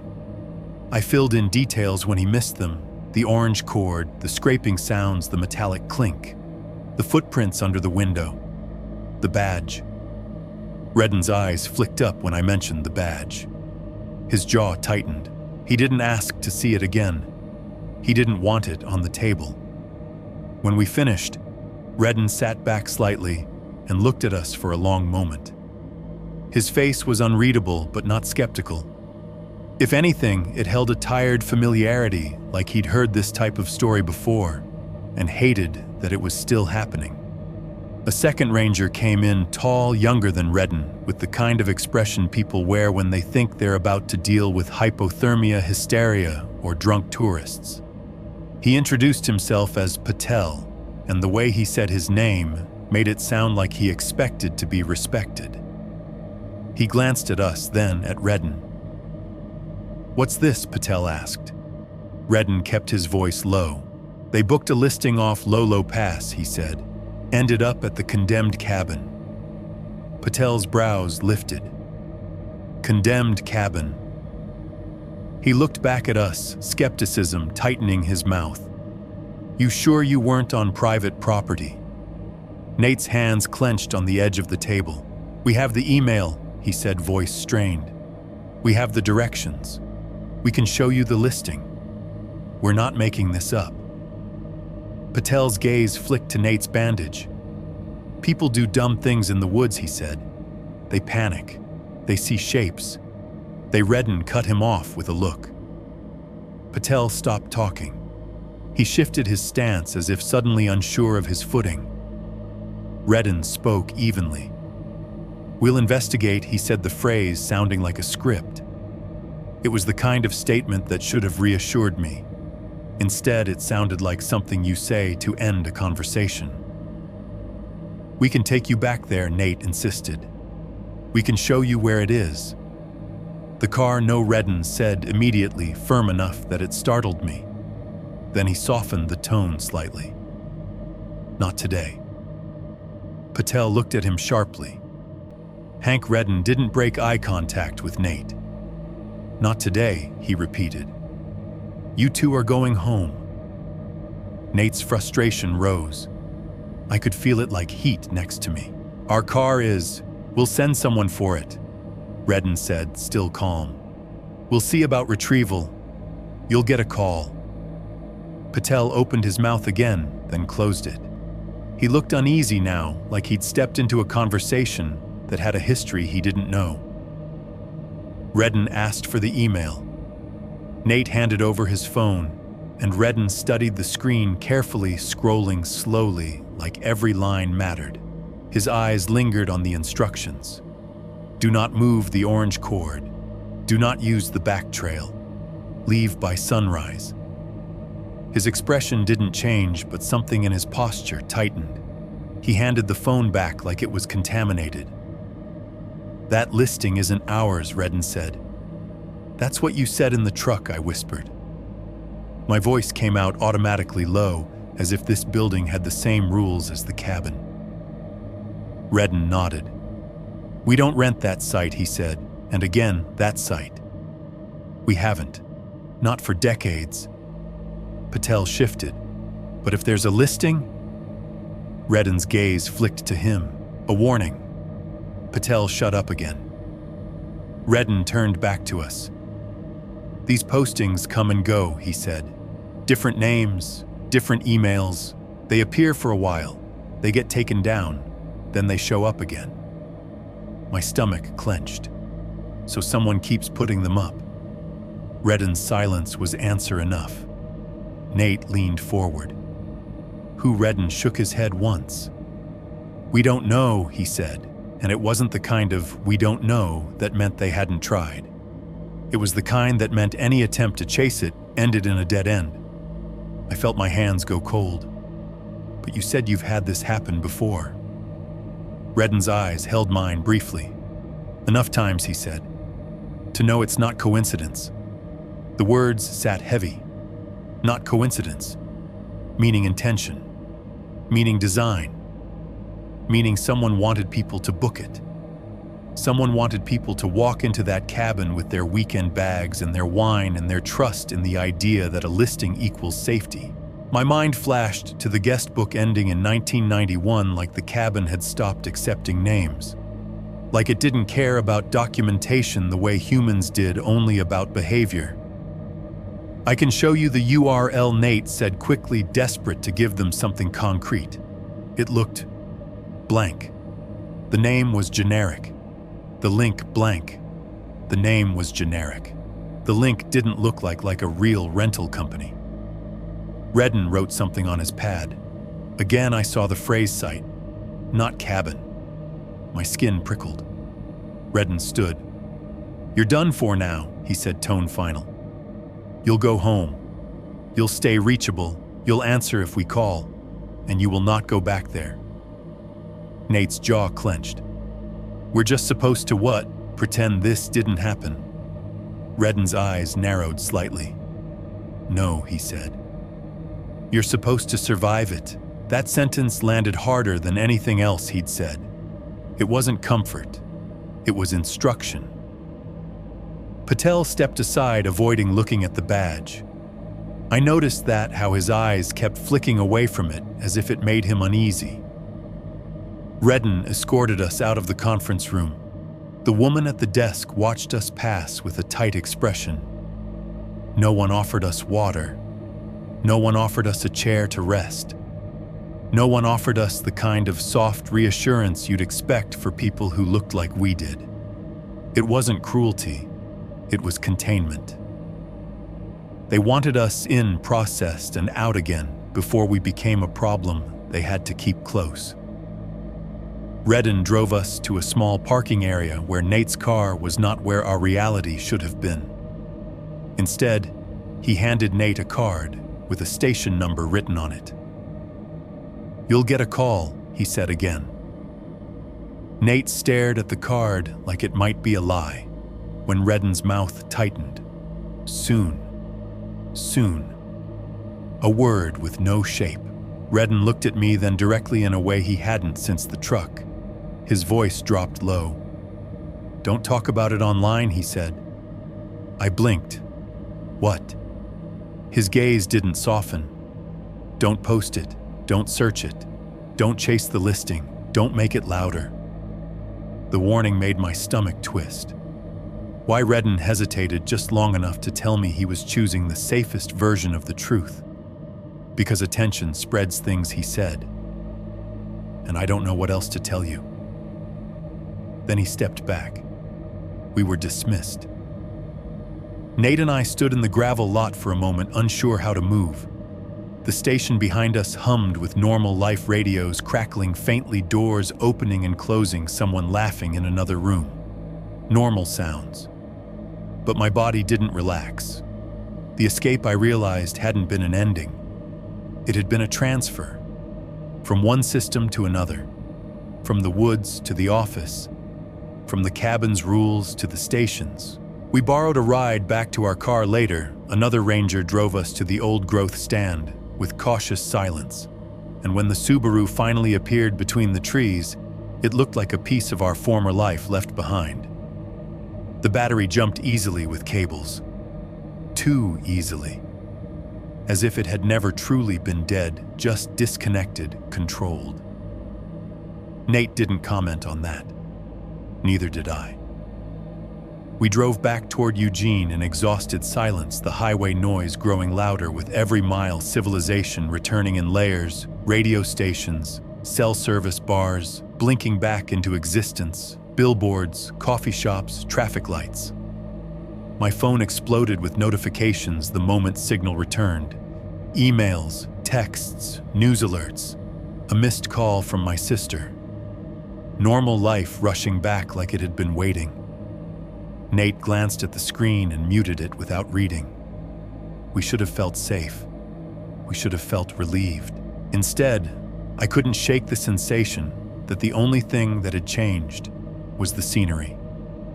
The woods were behind us, yes, but the rules we'd learned were still in my body. Speak small, move carefully, don't react, don't make it louder.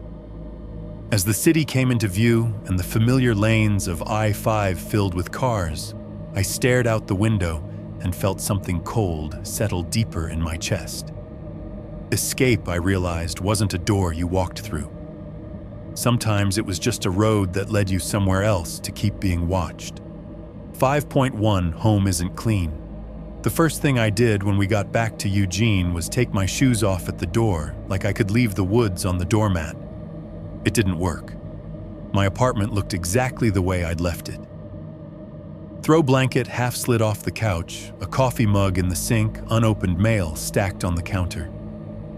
The air smelled like stale indoor heat and the faint floral detergent my neighbor used. Familiar, safe, boring, and still. The moment the door closed behind us, my body stayed braced. My shoulders didn't drop. My jaw didn't unclench. I kept listening as if the apartment had a tree line too, some invisible edge where something could stand and watch. Nate stepped inside and immediately locked the deadbolt. Then he locked it again like the first click hadn't counted. I watched him do it and felt something cold slide through me because that wasn't Nate. Not the old Nate.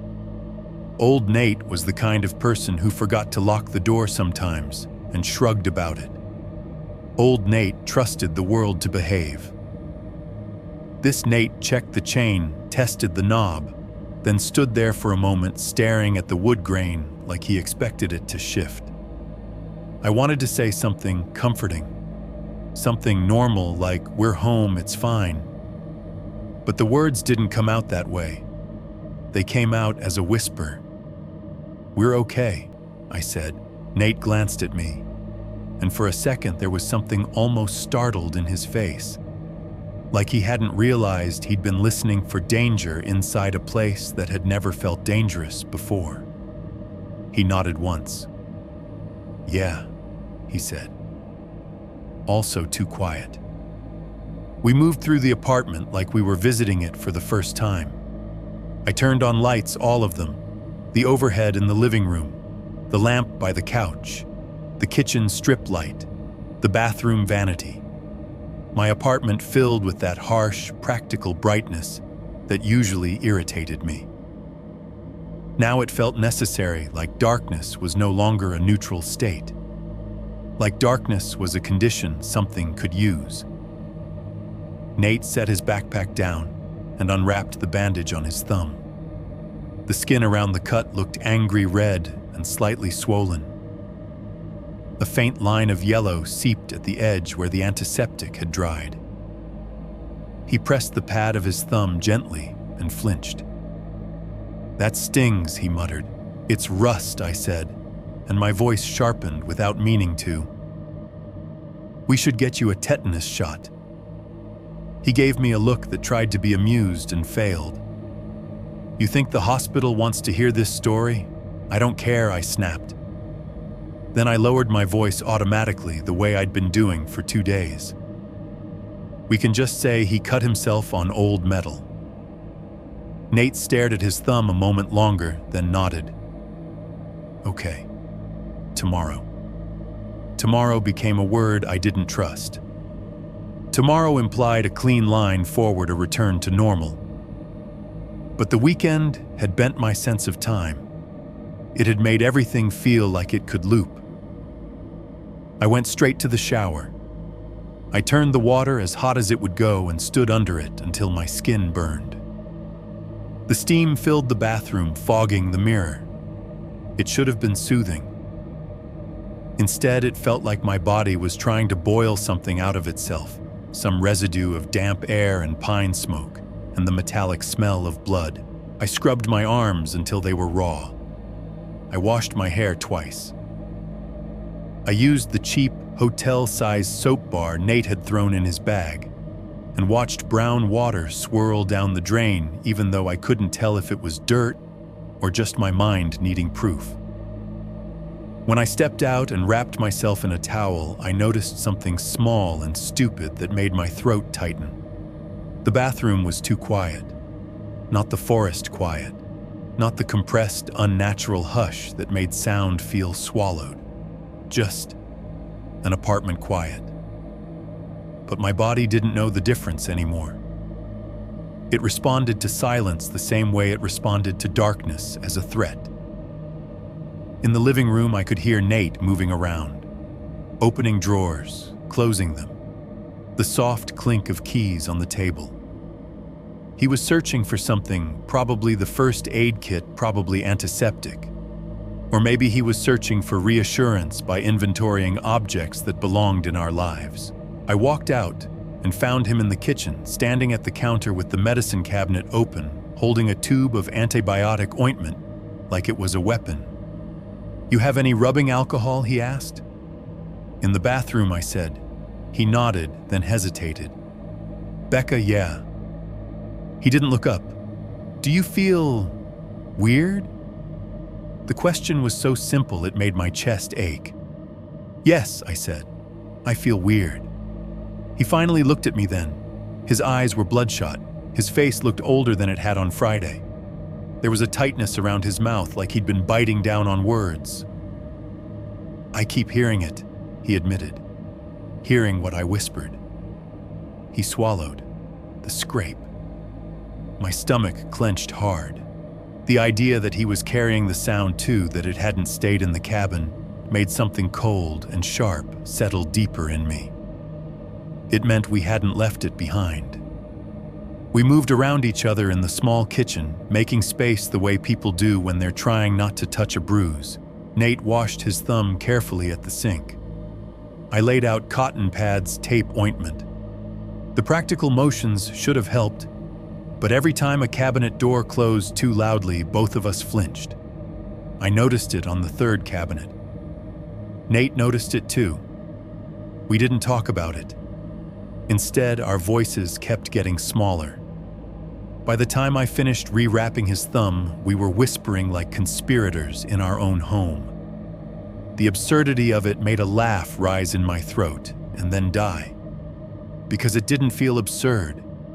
It felt correct. Like raising our voices would be a violation. We did laundry like we were trying to erase evidence.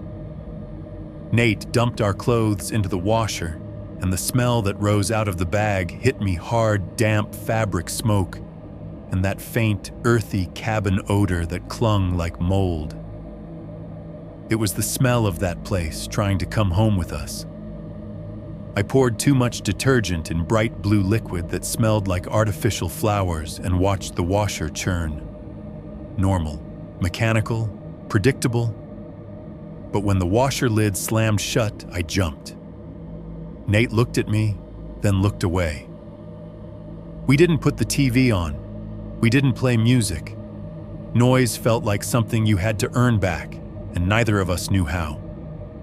That evening, I went to the grocery store because the idea of sitting inside the apartment felt unbearable.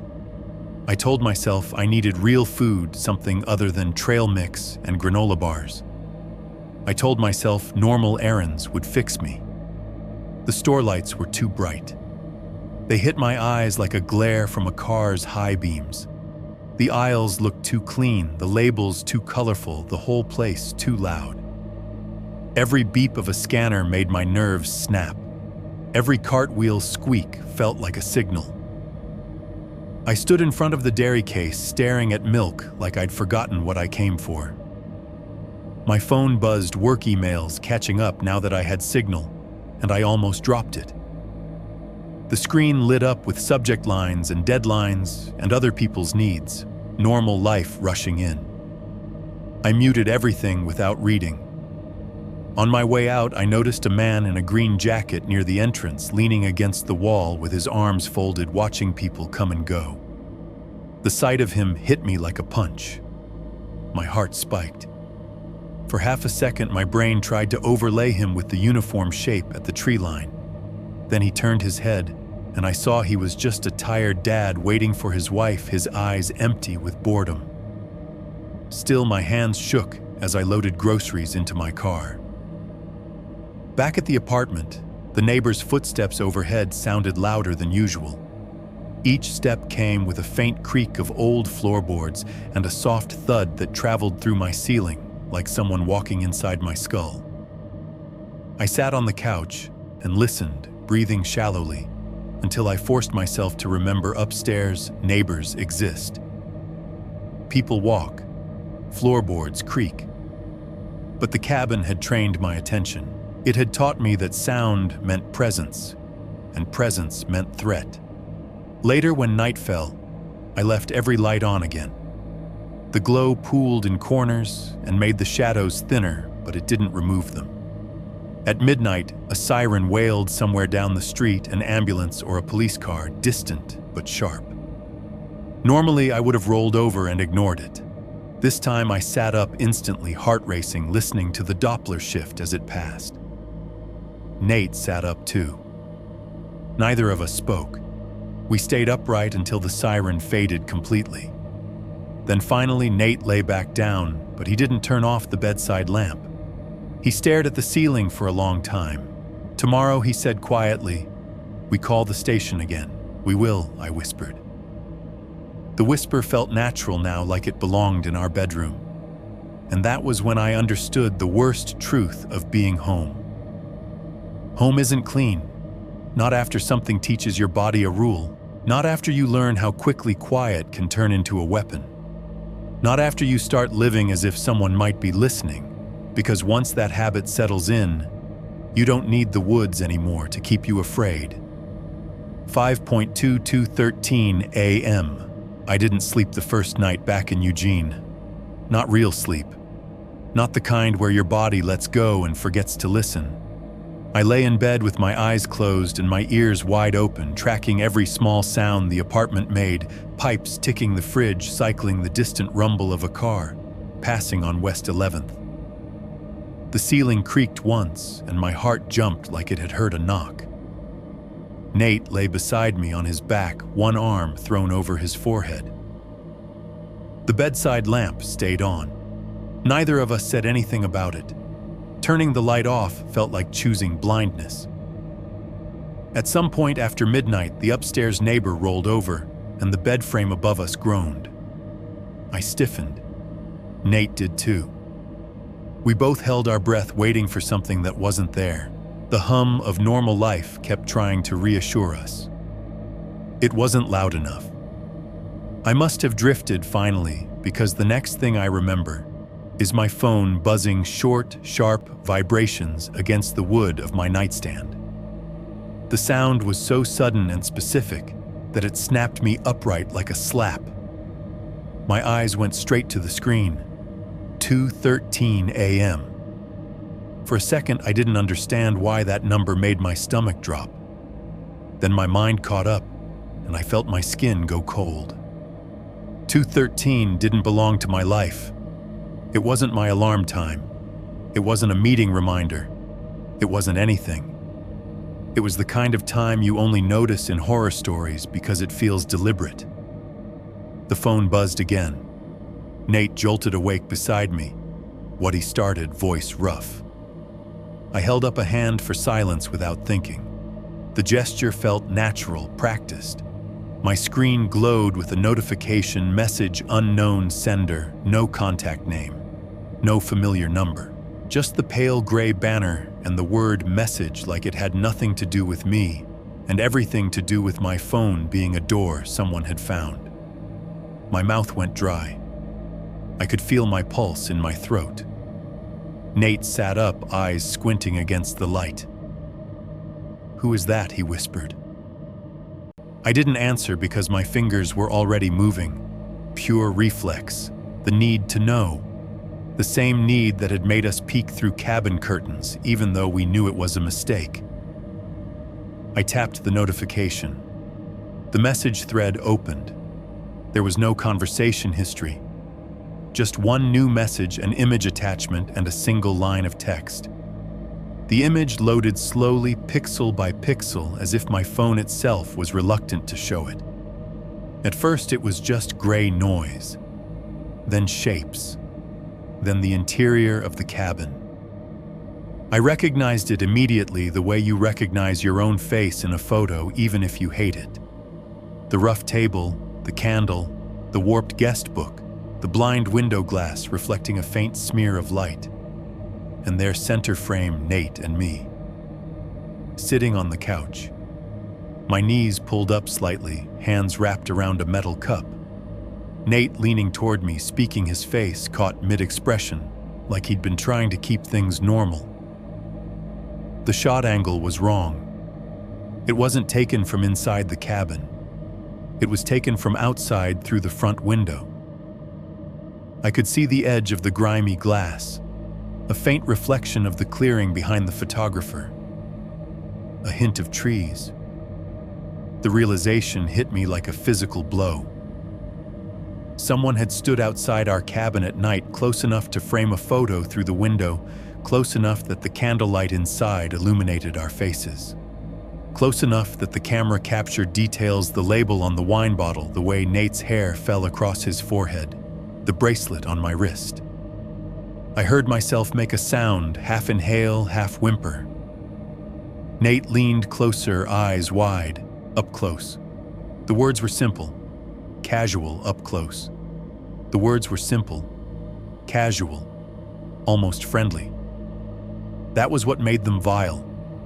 It wasn't, "I'm going to kill you." It wasn't, "You should have stayed." It wasn't some dramatic threat. It was intimacy. It was the voice of something that had watched us long enough to feel acquainted. My stomach rolled. I pressed a hand to my mouth to keep from gagging. Nate grabbed the phone from my hands as if holding it would make it less real, as if he could control it by touching it. He stared at the photo again, jaw clenched. "Is this?" He swallowed hard. "Is this from the cabin?" I nodded, unable to speak. How the hell? His eyes flicked to the timestamp on the message again. 2:13. His gaze sharpened.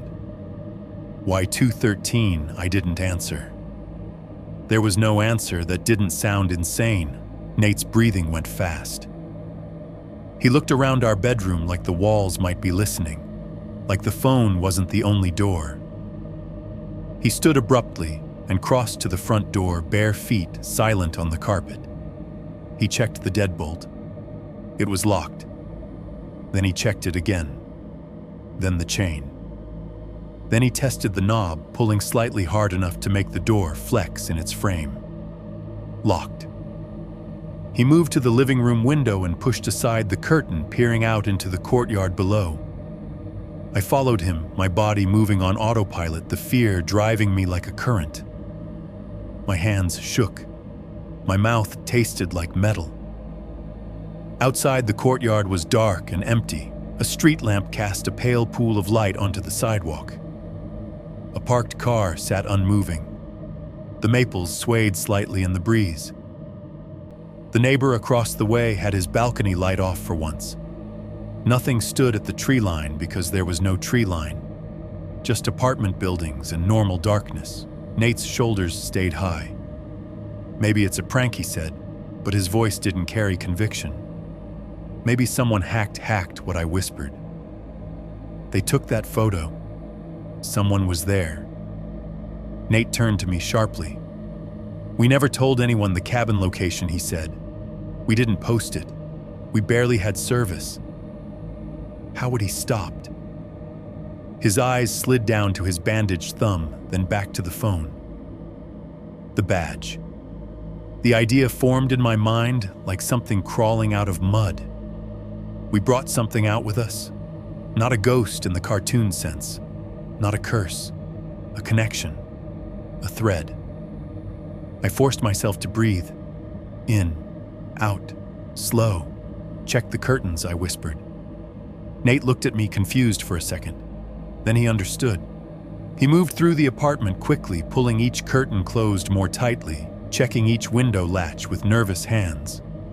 I followed my fingers, fumbling at the living room blinds. I tugged them down hard, then realized they were crooked, and fixed them with shaking hands. We sealed ourselves in like the cabin had sealed us in. Only now the walls were drywall, and the locks were modern, and the fear was the same. Back in the bedroom, Nate held the phone again.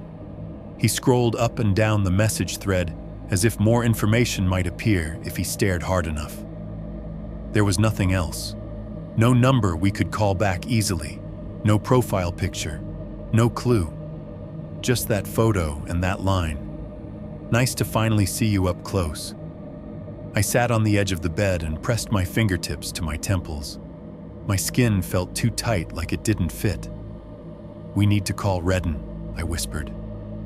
Nate nodded. "In the morning," he said. Then he added quieter, "Why would they send this now?" I looked at him, and a cold thought passed through me because they knew we were home. Because they wanted us to understand that home wasn't a boundary. Because they wanted us to stop believing in escape. Nate's phone buzzed, then just a normal vibration, a work email catching up a calendar reminder, something mundane. He flinched so hard he almost dropped it. His eyes met mine, and we both recognized the new rule our bodies had learned: any buzz could mean them. We stood in the bedroom for a long time, the lamp casting harsh light, our shadows sharp on the wall. The air felt stale, trapped. My ears rang faintly with adrenaline. Finally, Nate set the phone down face up on the nightstand, like he didn't want it hiding anything. He sat beside me. His knee bounced. He forced it still. "We're okay," he whispered, repeating my earlier words like a ritual. I stared at the wall and nodded once, but my body didn't believe it. And then it happened. A single tap. Not from inside, from the window. One clean, precise tap against the glass. It wasn't a loud bang. It wasn't frantic. It wasn't someone trying to break in.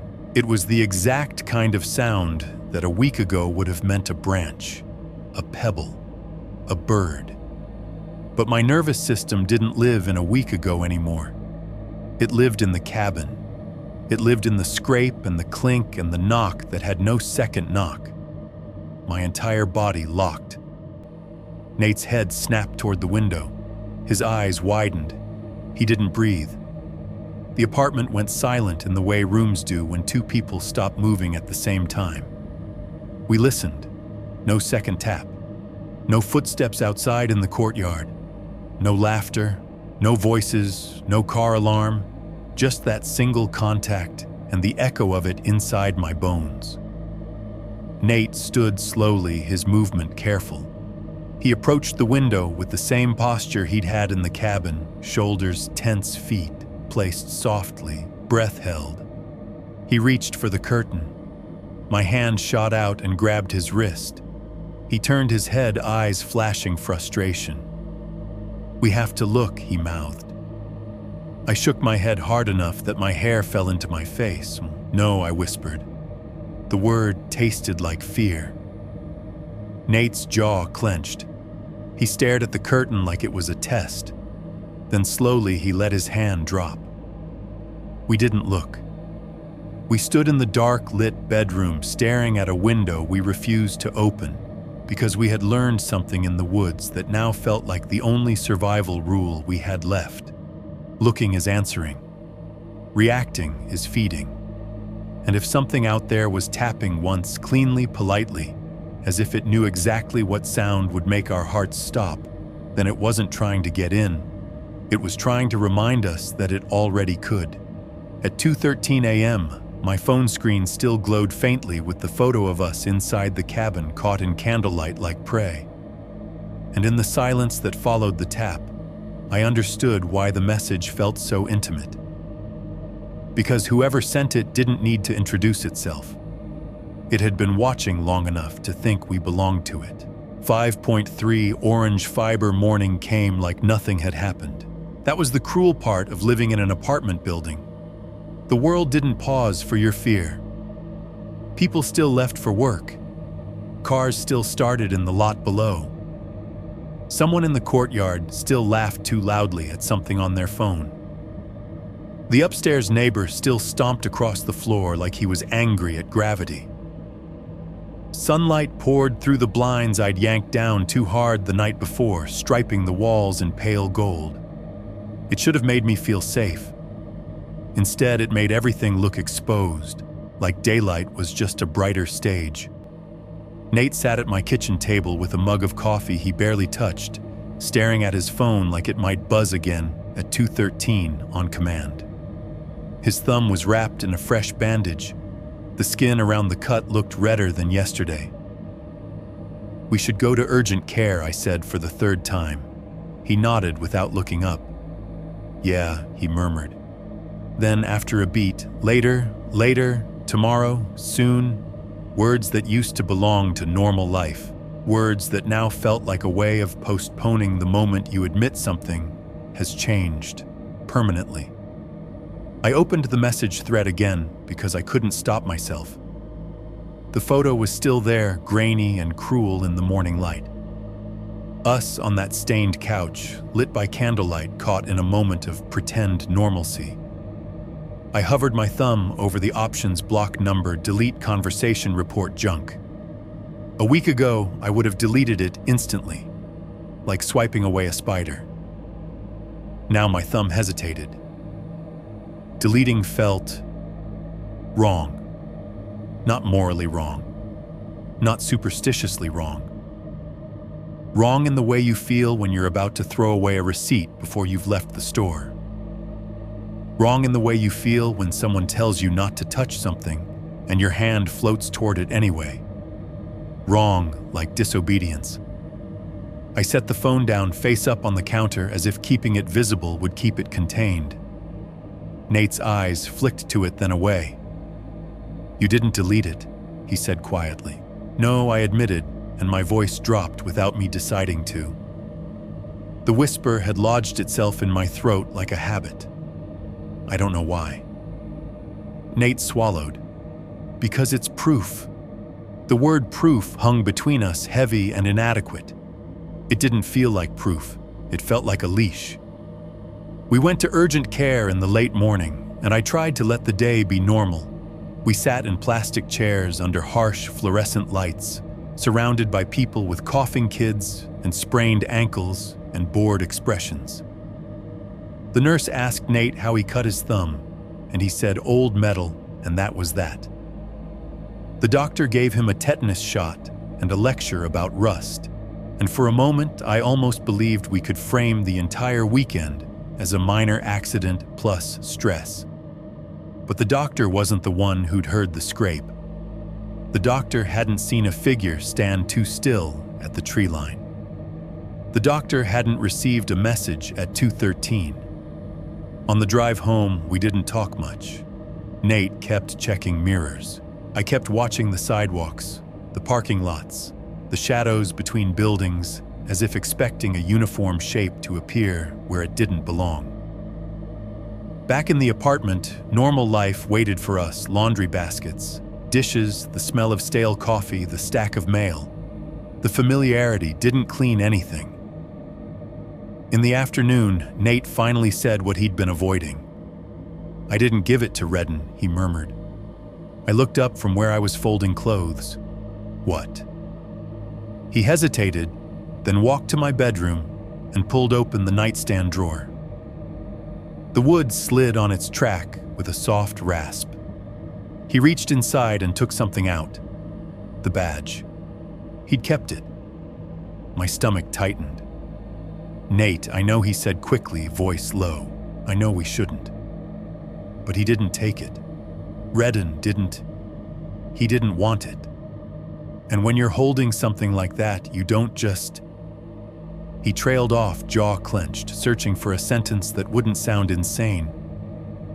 "You don't just..." What I pressed. He looked at the badge in his palm.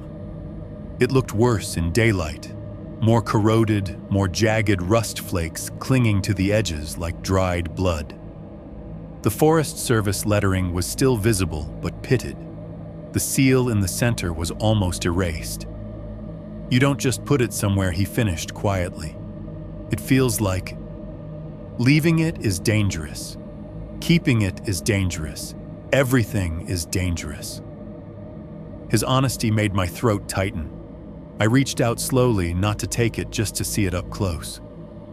Nate held it out, and the metal's cold radiated faintly, even before my fingers touched it, like something that had never warmed to human skin. I took it with both hands, careful. The badge was heavier than it should have been for its size. Not physically heavy, just weighted with implication. I turned it under the light. That's when I saw it. A thin orange strand snagged in a jagged notch along the badge's edge. It was almost invisible, just a filament caught where rust had eaten away the metal. The orange was bright enough to look wrong against the brown corrosion. It didn't belong on something that had supposedly been buried in time. I leaned closer, my breath catching. The fiber was not rust, not a scratch, not a reflection. It was real. A thread, a tiny piece of cord. My fingers went numb. "Nate," I whispered. "Look," he leaned in, eyes narrowing. For a second, he didn't see it. Then his gaze locked onto the strand, and his face changed. "What is that?" he asked, voice flat. I didn't answer right away because my mind had already jumped brutal and fast to the email. "Do not move the orange cord." The warning had seemed arbitrary at the time, quirky, weird, off-grid people being off-grid people. Now it snapped into place like a lock. The orange cord wasn't a random detail. It was a rule, and this tiny strand caught in the badge like a fishhook was proof that the badge had been in contact with it, or that the cord had been in contact with the badge, or that the badge and the cord belonged to the same system. My throat went tight. "It's from the cabin," I said, and the words tasted like poison. Nate's eyes were fixed on the fiber. He reached out and touched it with the tip of his finger, careful not to dislodge it. The thread didn't move much. It was stuck deep in the corrosion, like it had been pulled there. Nate swallowed. "The cord," he whispered. "Yes," I said. "The orange cord." The room felt suddenly smaller, like the cabin had reappeared around us in invisible shape. The ceiling seemed lower. The air felt thicker. My apartment, my safe, beige, boring apartment, felt like a box again. Nate pulled his hand back slowly, as if the fiber could bite. "I never touched the cord," he said, voice strained. "We didn't move it. We didn't," I agreed. My heart hammered. "But the badge." He stared at the badge again, and the meaning in his eyes shifted from confusion to something colder. "It was wedged in the window," he said. "It cut me. It was placed there." I nodded. "And now it has the cord on it." The implication crawled into my brain like something with too many legs. The badge wasn't just an object. It was a token, a piece of a uniform, a piece of authority, a piece of the site. And the orange cord, whatever it marked, had touched it. Which meant the rule in the email wasn't about safety or maintenance or convenience. It was about behavior. It was about what you were allowed to do inside that system. And we had done what the email told us. We hadn't moved the cord. We hadn't used the back trail. We'd tried to leave by sunrise. We had obeyed. But obedience hadn't freed us. It had trained us. I stared at the thread until my eyes burned. It was so small, so insignificant in any normal context, and yet it made my stomach feel hollow. Because it meant the cabin wasn't a location. It was a set of instructions, a set of rules that extended beyond its walls, a protocol. And if you followed it, you didn't survive. You didn't win. You became compatible. My mouth went dry. "It's not haunting us," I whispered. And even as I said it, I knew the word haunting was too simple, too childish. "It's teaching us." Nate's shoulders rose and fell with a shaky breath. "Teaching us what?" I looked at him, and my own answer terrified me. "How to behave," I said. "How to stay interesting. How to not cause problems." Nate's eyes flicked to my phone on the counter, the message thread still open like a wound. The photo. The text. "Nice to finally see you up close." Intimacy. Recognition. The kind of recognition you have for someone who's been trained to respond a certain way. Nate said almost to himself. "Like a system." "Yes," I whispered. "Like a system." My apartment suddenly felt full of small rules. Things I'd been doing automatically since the cabin, whispering, checking locks twice, keeping lights on, avoiding looking out windows too long, flinching at single taps. None of those were choices anymore. They were behaviors, and behavior can be shaped. I lowered the badge carefully onto the kitchen table. The metal made a soft clink against wood, and both of us flinched. That reaction alone felt like proof of what the cabin had done to us. Nate stared at his bandaged thumb. "Do you think it wanted me to bleed?" he asked. I didn't want to answer, because the answer felt like another rule. "Yes," I said finally. "Not to hurt you badly. Just to mark it. To mark us." Nate's jaw clenched. He looked like he might say something angry, something defiant. Instead, he said quietly, "What do we do?" I looked at my phone again. The message was still there. My thumb hovered over delete again. This time, the feeling was clearer. Deleting wasn't just erasing evidence. Deleting felt like breaking a rule. And I didn't know what happened to people who broke rules at Site 17A. I hated myself for that thought. Hated how quickly fear had turned into superstition. But it wasn't superstition. It was pattern recognition. It was my body learning that actions had consequences in that system, even small ones. My thumb moved away from delete. "I don't know," I whispered. Nate stared at me. "You're not going to delete it," he said, not accusing, just observing. I shook my head once. My throat felt tight. "No," I said. "Not yet." He opened his mouth, then closed it. He looked away toward the living room window, now covered tightly with curtains, even though it was still daylight. In the silence that followed, I realized something worse than the orange fiber itself. The system didn't need to show us a figure at the tree line anymore. It didn't need to scrape the wall or tap the glass, because it had already installed itself inside our habits. It had already made us hesitate. And that hesitation, the pause before deleting the whisper, before speaking the instinct to obey, felt like the true contamination. That night when my phone lay on the nightstand and the city outside made its normal sounds, I didn't delete the message.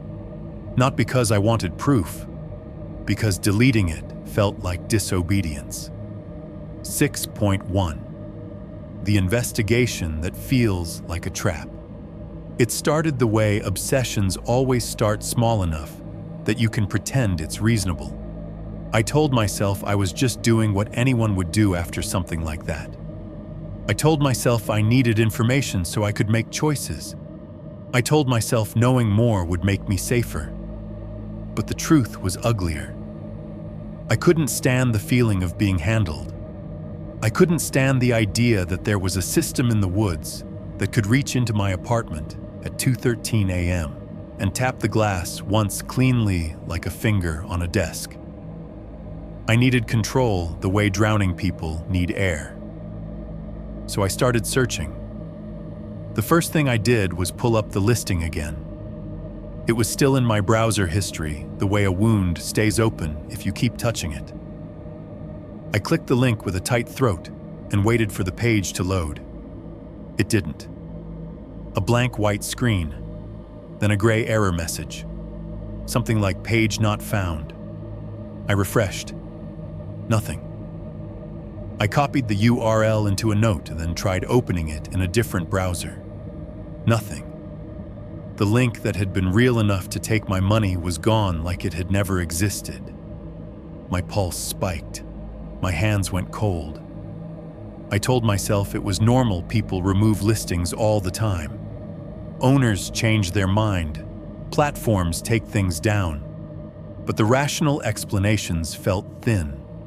Too thin. Because of the email, because of the photo, because of the timing. I searched the host name Mark Off-Grid Cabin Mount Hood. Nothing that matched. A dozen unrelated cabins, realtors, a guy named Mark who sold handmade signs. I searched the email address that had sent our instructions. The address didn't bounce. It didn't come back undeliverable. It simply didn't exist anywhere else on the internet. No reviews, no mentions, no trace. Like it had been created for one purpose and then folded away. I tried the next obvious step. I looked up our reservation confirmation in my email. The emails were still there, confirmation directions, the rules written with that cold, formal tone. The text sat in my inbox like it had always belonged there. But when I clicked the view listing button again, it led to nothing. Nate watched me from the couch, his face tight with fatigue and frustration. "Becca," he said quietly, "Redden told you not to chase it." I didn't look up. "He told me not to post," I said. "He told me not to make it louder. He told you not to make it a hobby," Nate corrected. The word hobby made my jaw clench. "This isn't a hobby?" I snapped, then lowered my voice automatically because I still couldn't speak at full volume without feeling like I was breaking something. "This is figuring out what happened." Nate rubbed his face with both hands. "We know what happened," he said. "We got out. We're home. That's the end." "No," I said, and the force of that word surprised even me. "It's not the end if someone can text us a photo from inside that cabin." Nate's eyes flicked to my phone on the table, the message thread still there because I couldn't delete it. "Maybe it was someone human," he said, trying again. "A scammer, a squatter, someone who you saw the figure I cut in. You saw how it stood." Nate went quiet. His thumb twitched slightly where the bandage wrapped it. The cut had become its own pulse, a reminder.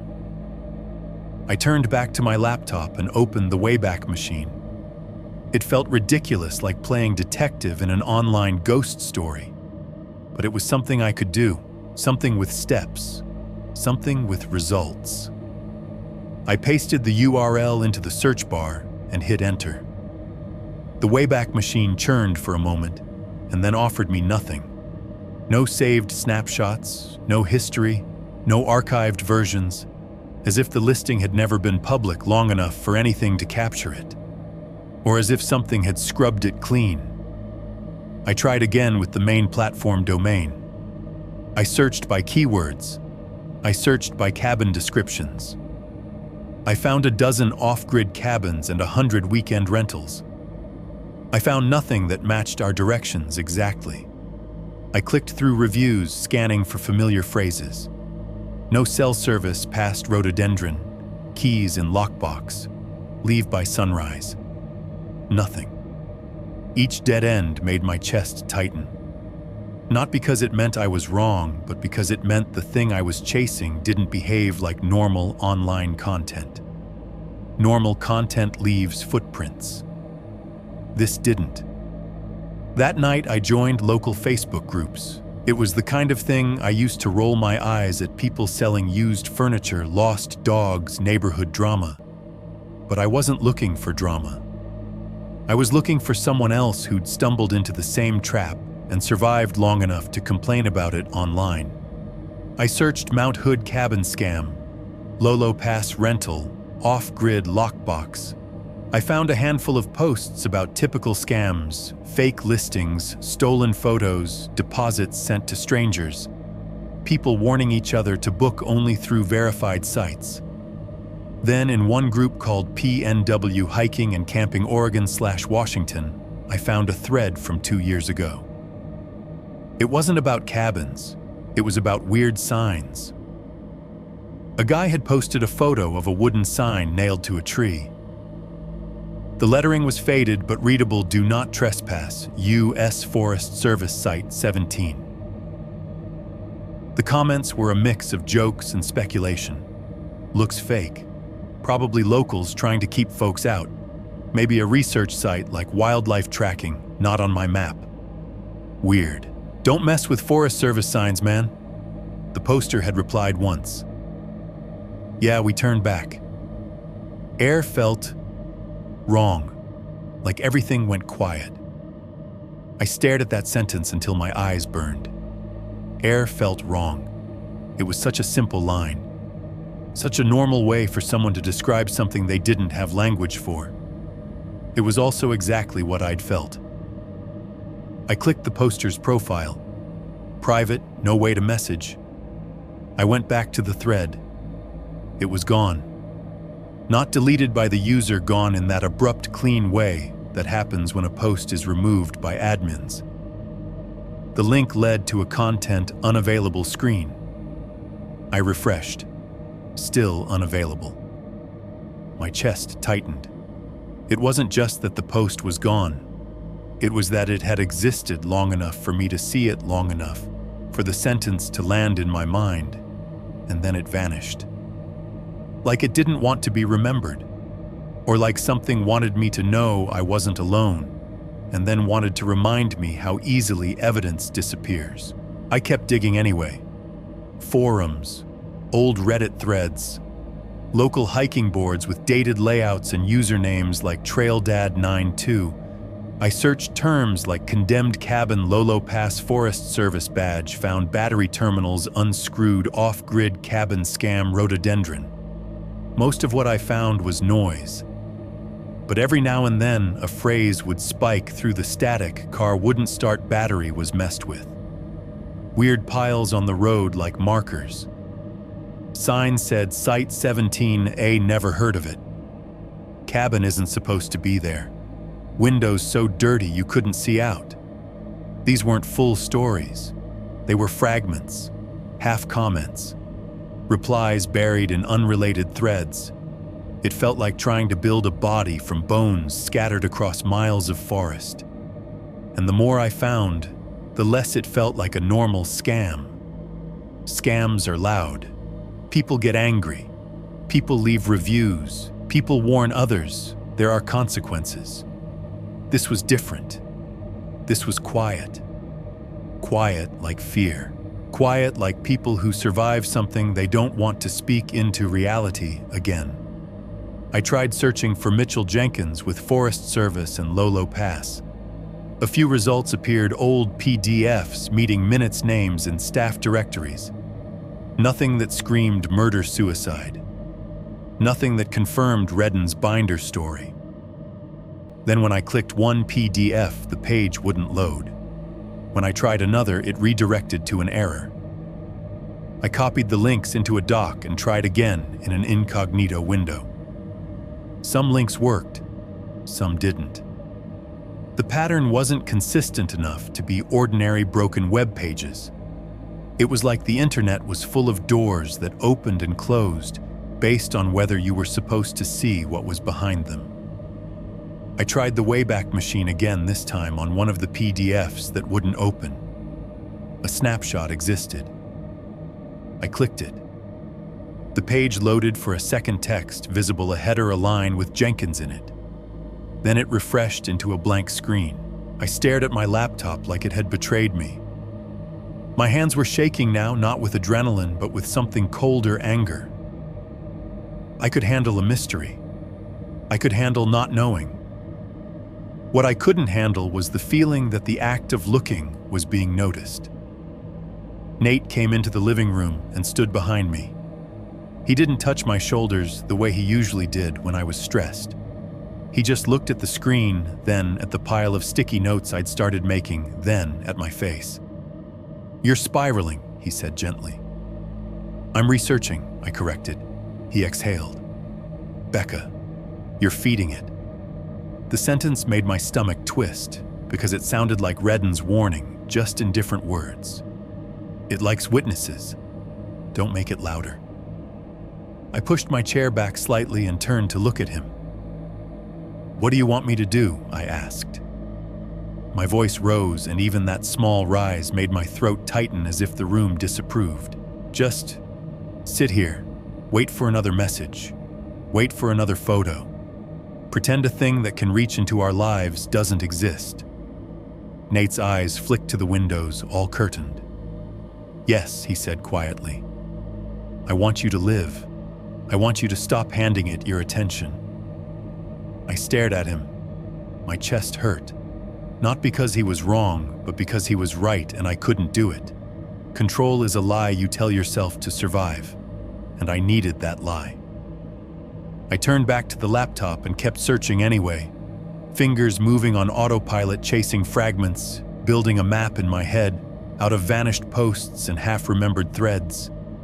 Because somewhere beneath all the missing listings and scrubbed pages, I could feel the shape of the truth. And the closer I got to it, the more it felt like stepping toward another tree line, knowing I shouldn't, knowing it was a trap, and moving anyway, because not moving felt worse. That night, long after Nate went to bed, I stayed at the kitchen table with my laptop, opened the badge in the drawer, the orange fiber caught in rust like a hook. The apartment was quiet except for the hum of the fridge. My phone sat face up beside the laptop, the message thread still open like a dare. And in the glow of the screen, I realized the most frightening part wasn't that the listing had disappeared. It was that the act of trying to find it made me feel watched, like the woods had simply traded trees for pixels, and the rules still applied. 6.2. The second contact. After the first message, I started living in increments. I measured days by whether my phone stayed silent. I measured nights by whether I woke up at 2:13 without meaning to. I measured my own sanity by whether I could walk into a grocery store without scanning the edges of my vision for a figure that stood too still. For a while, nothing happened. That was the most convincing lie. 3 days passed, then 5, then a full week. The absence felt like relief at first, the way calm after a car accident feels like forgiveness. Nate started talking about work again. I started answering emails. We went out for coffee once and sat in a crowded shop where the noise felt like armor. We kept the curtains closed at night, but we didn't talk about it anymore. We tried to act like two adults who'd had a scary weekend and then moved on. Still, I kept the badge in the drawer. Still, I didn't delete the message. Still, when my phone buzzed, my body reacted before my mind did, shoulders tightening, throat closing, breath catching. The system had installed itself in my nerves. On the 8th day, I came home from work and found Nate standing at the kitchen sink with his hands braced on the counter. His shoulders were hunched, his head lowered like he was listening to something inside the pipes. "What's wrong?" I asked, dropping my keys into the bowl by the door. He didn't look up. "Nothing," he said. Then after a pause, I thought I heard the scrape. My stomach clenched. Where he swallowed. In the bathroom. Like in the wall. We stood there, both of us staring at the apartment's bland, beige surfaces, as if they might crack open and reveal damp logs underneath. Nothing happened. That was the point. The fear wasn't being fed by new events. It was being fed by the possibility of them. That night, I promised myself I would stop searching. I meant it in the same way people mean it when they say they'll stop checking an ex's social media, because they know it's hurting them, and they also know the itch won't go away without scratching. I shut my laptop. I put my phone face down. I went to bed. At 2:13 a.m., I woke up anyway. Not to a buzz, not to a sound, just awake. My eyes opened in the dark like a switch had been flipped. My heart was already racing as if it had been warned. Nate slept beside me, his breathing slow and deep. The room was quiet. The city outside made its normal faint noises, distant traffic, a siren far away, a dog barking once. I stared at the ceiling and waited. Nothing. The clock changed to 2:14. I exhaled slowly, angry at my own body. The next morning, the second contact came. Not at 2:13. Not in the middle of the night. That would have been too obvious. It arrived at 9:17 a.m. while I was at my desk at work, trying to pretend I still belonged in an office that cared about spreadsheets and deadlines. My phone buzzed once short and sharp on the corner of my desk. I froze so fast my coworker Jenna looked up from her monitor. "You okay?" she asked. "Yeah," I lied, voice too tight. "Just a spam text." My hands moved without my permission. I picked up the phone and glanced at the screen. Unknown sender, the same gray label, the same emptiness where a name should have been.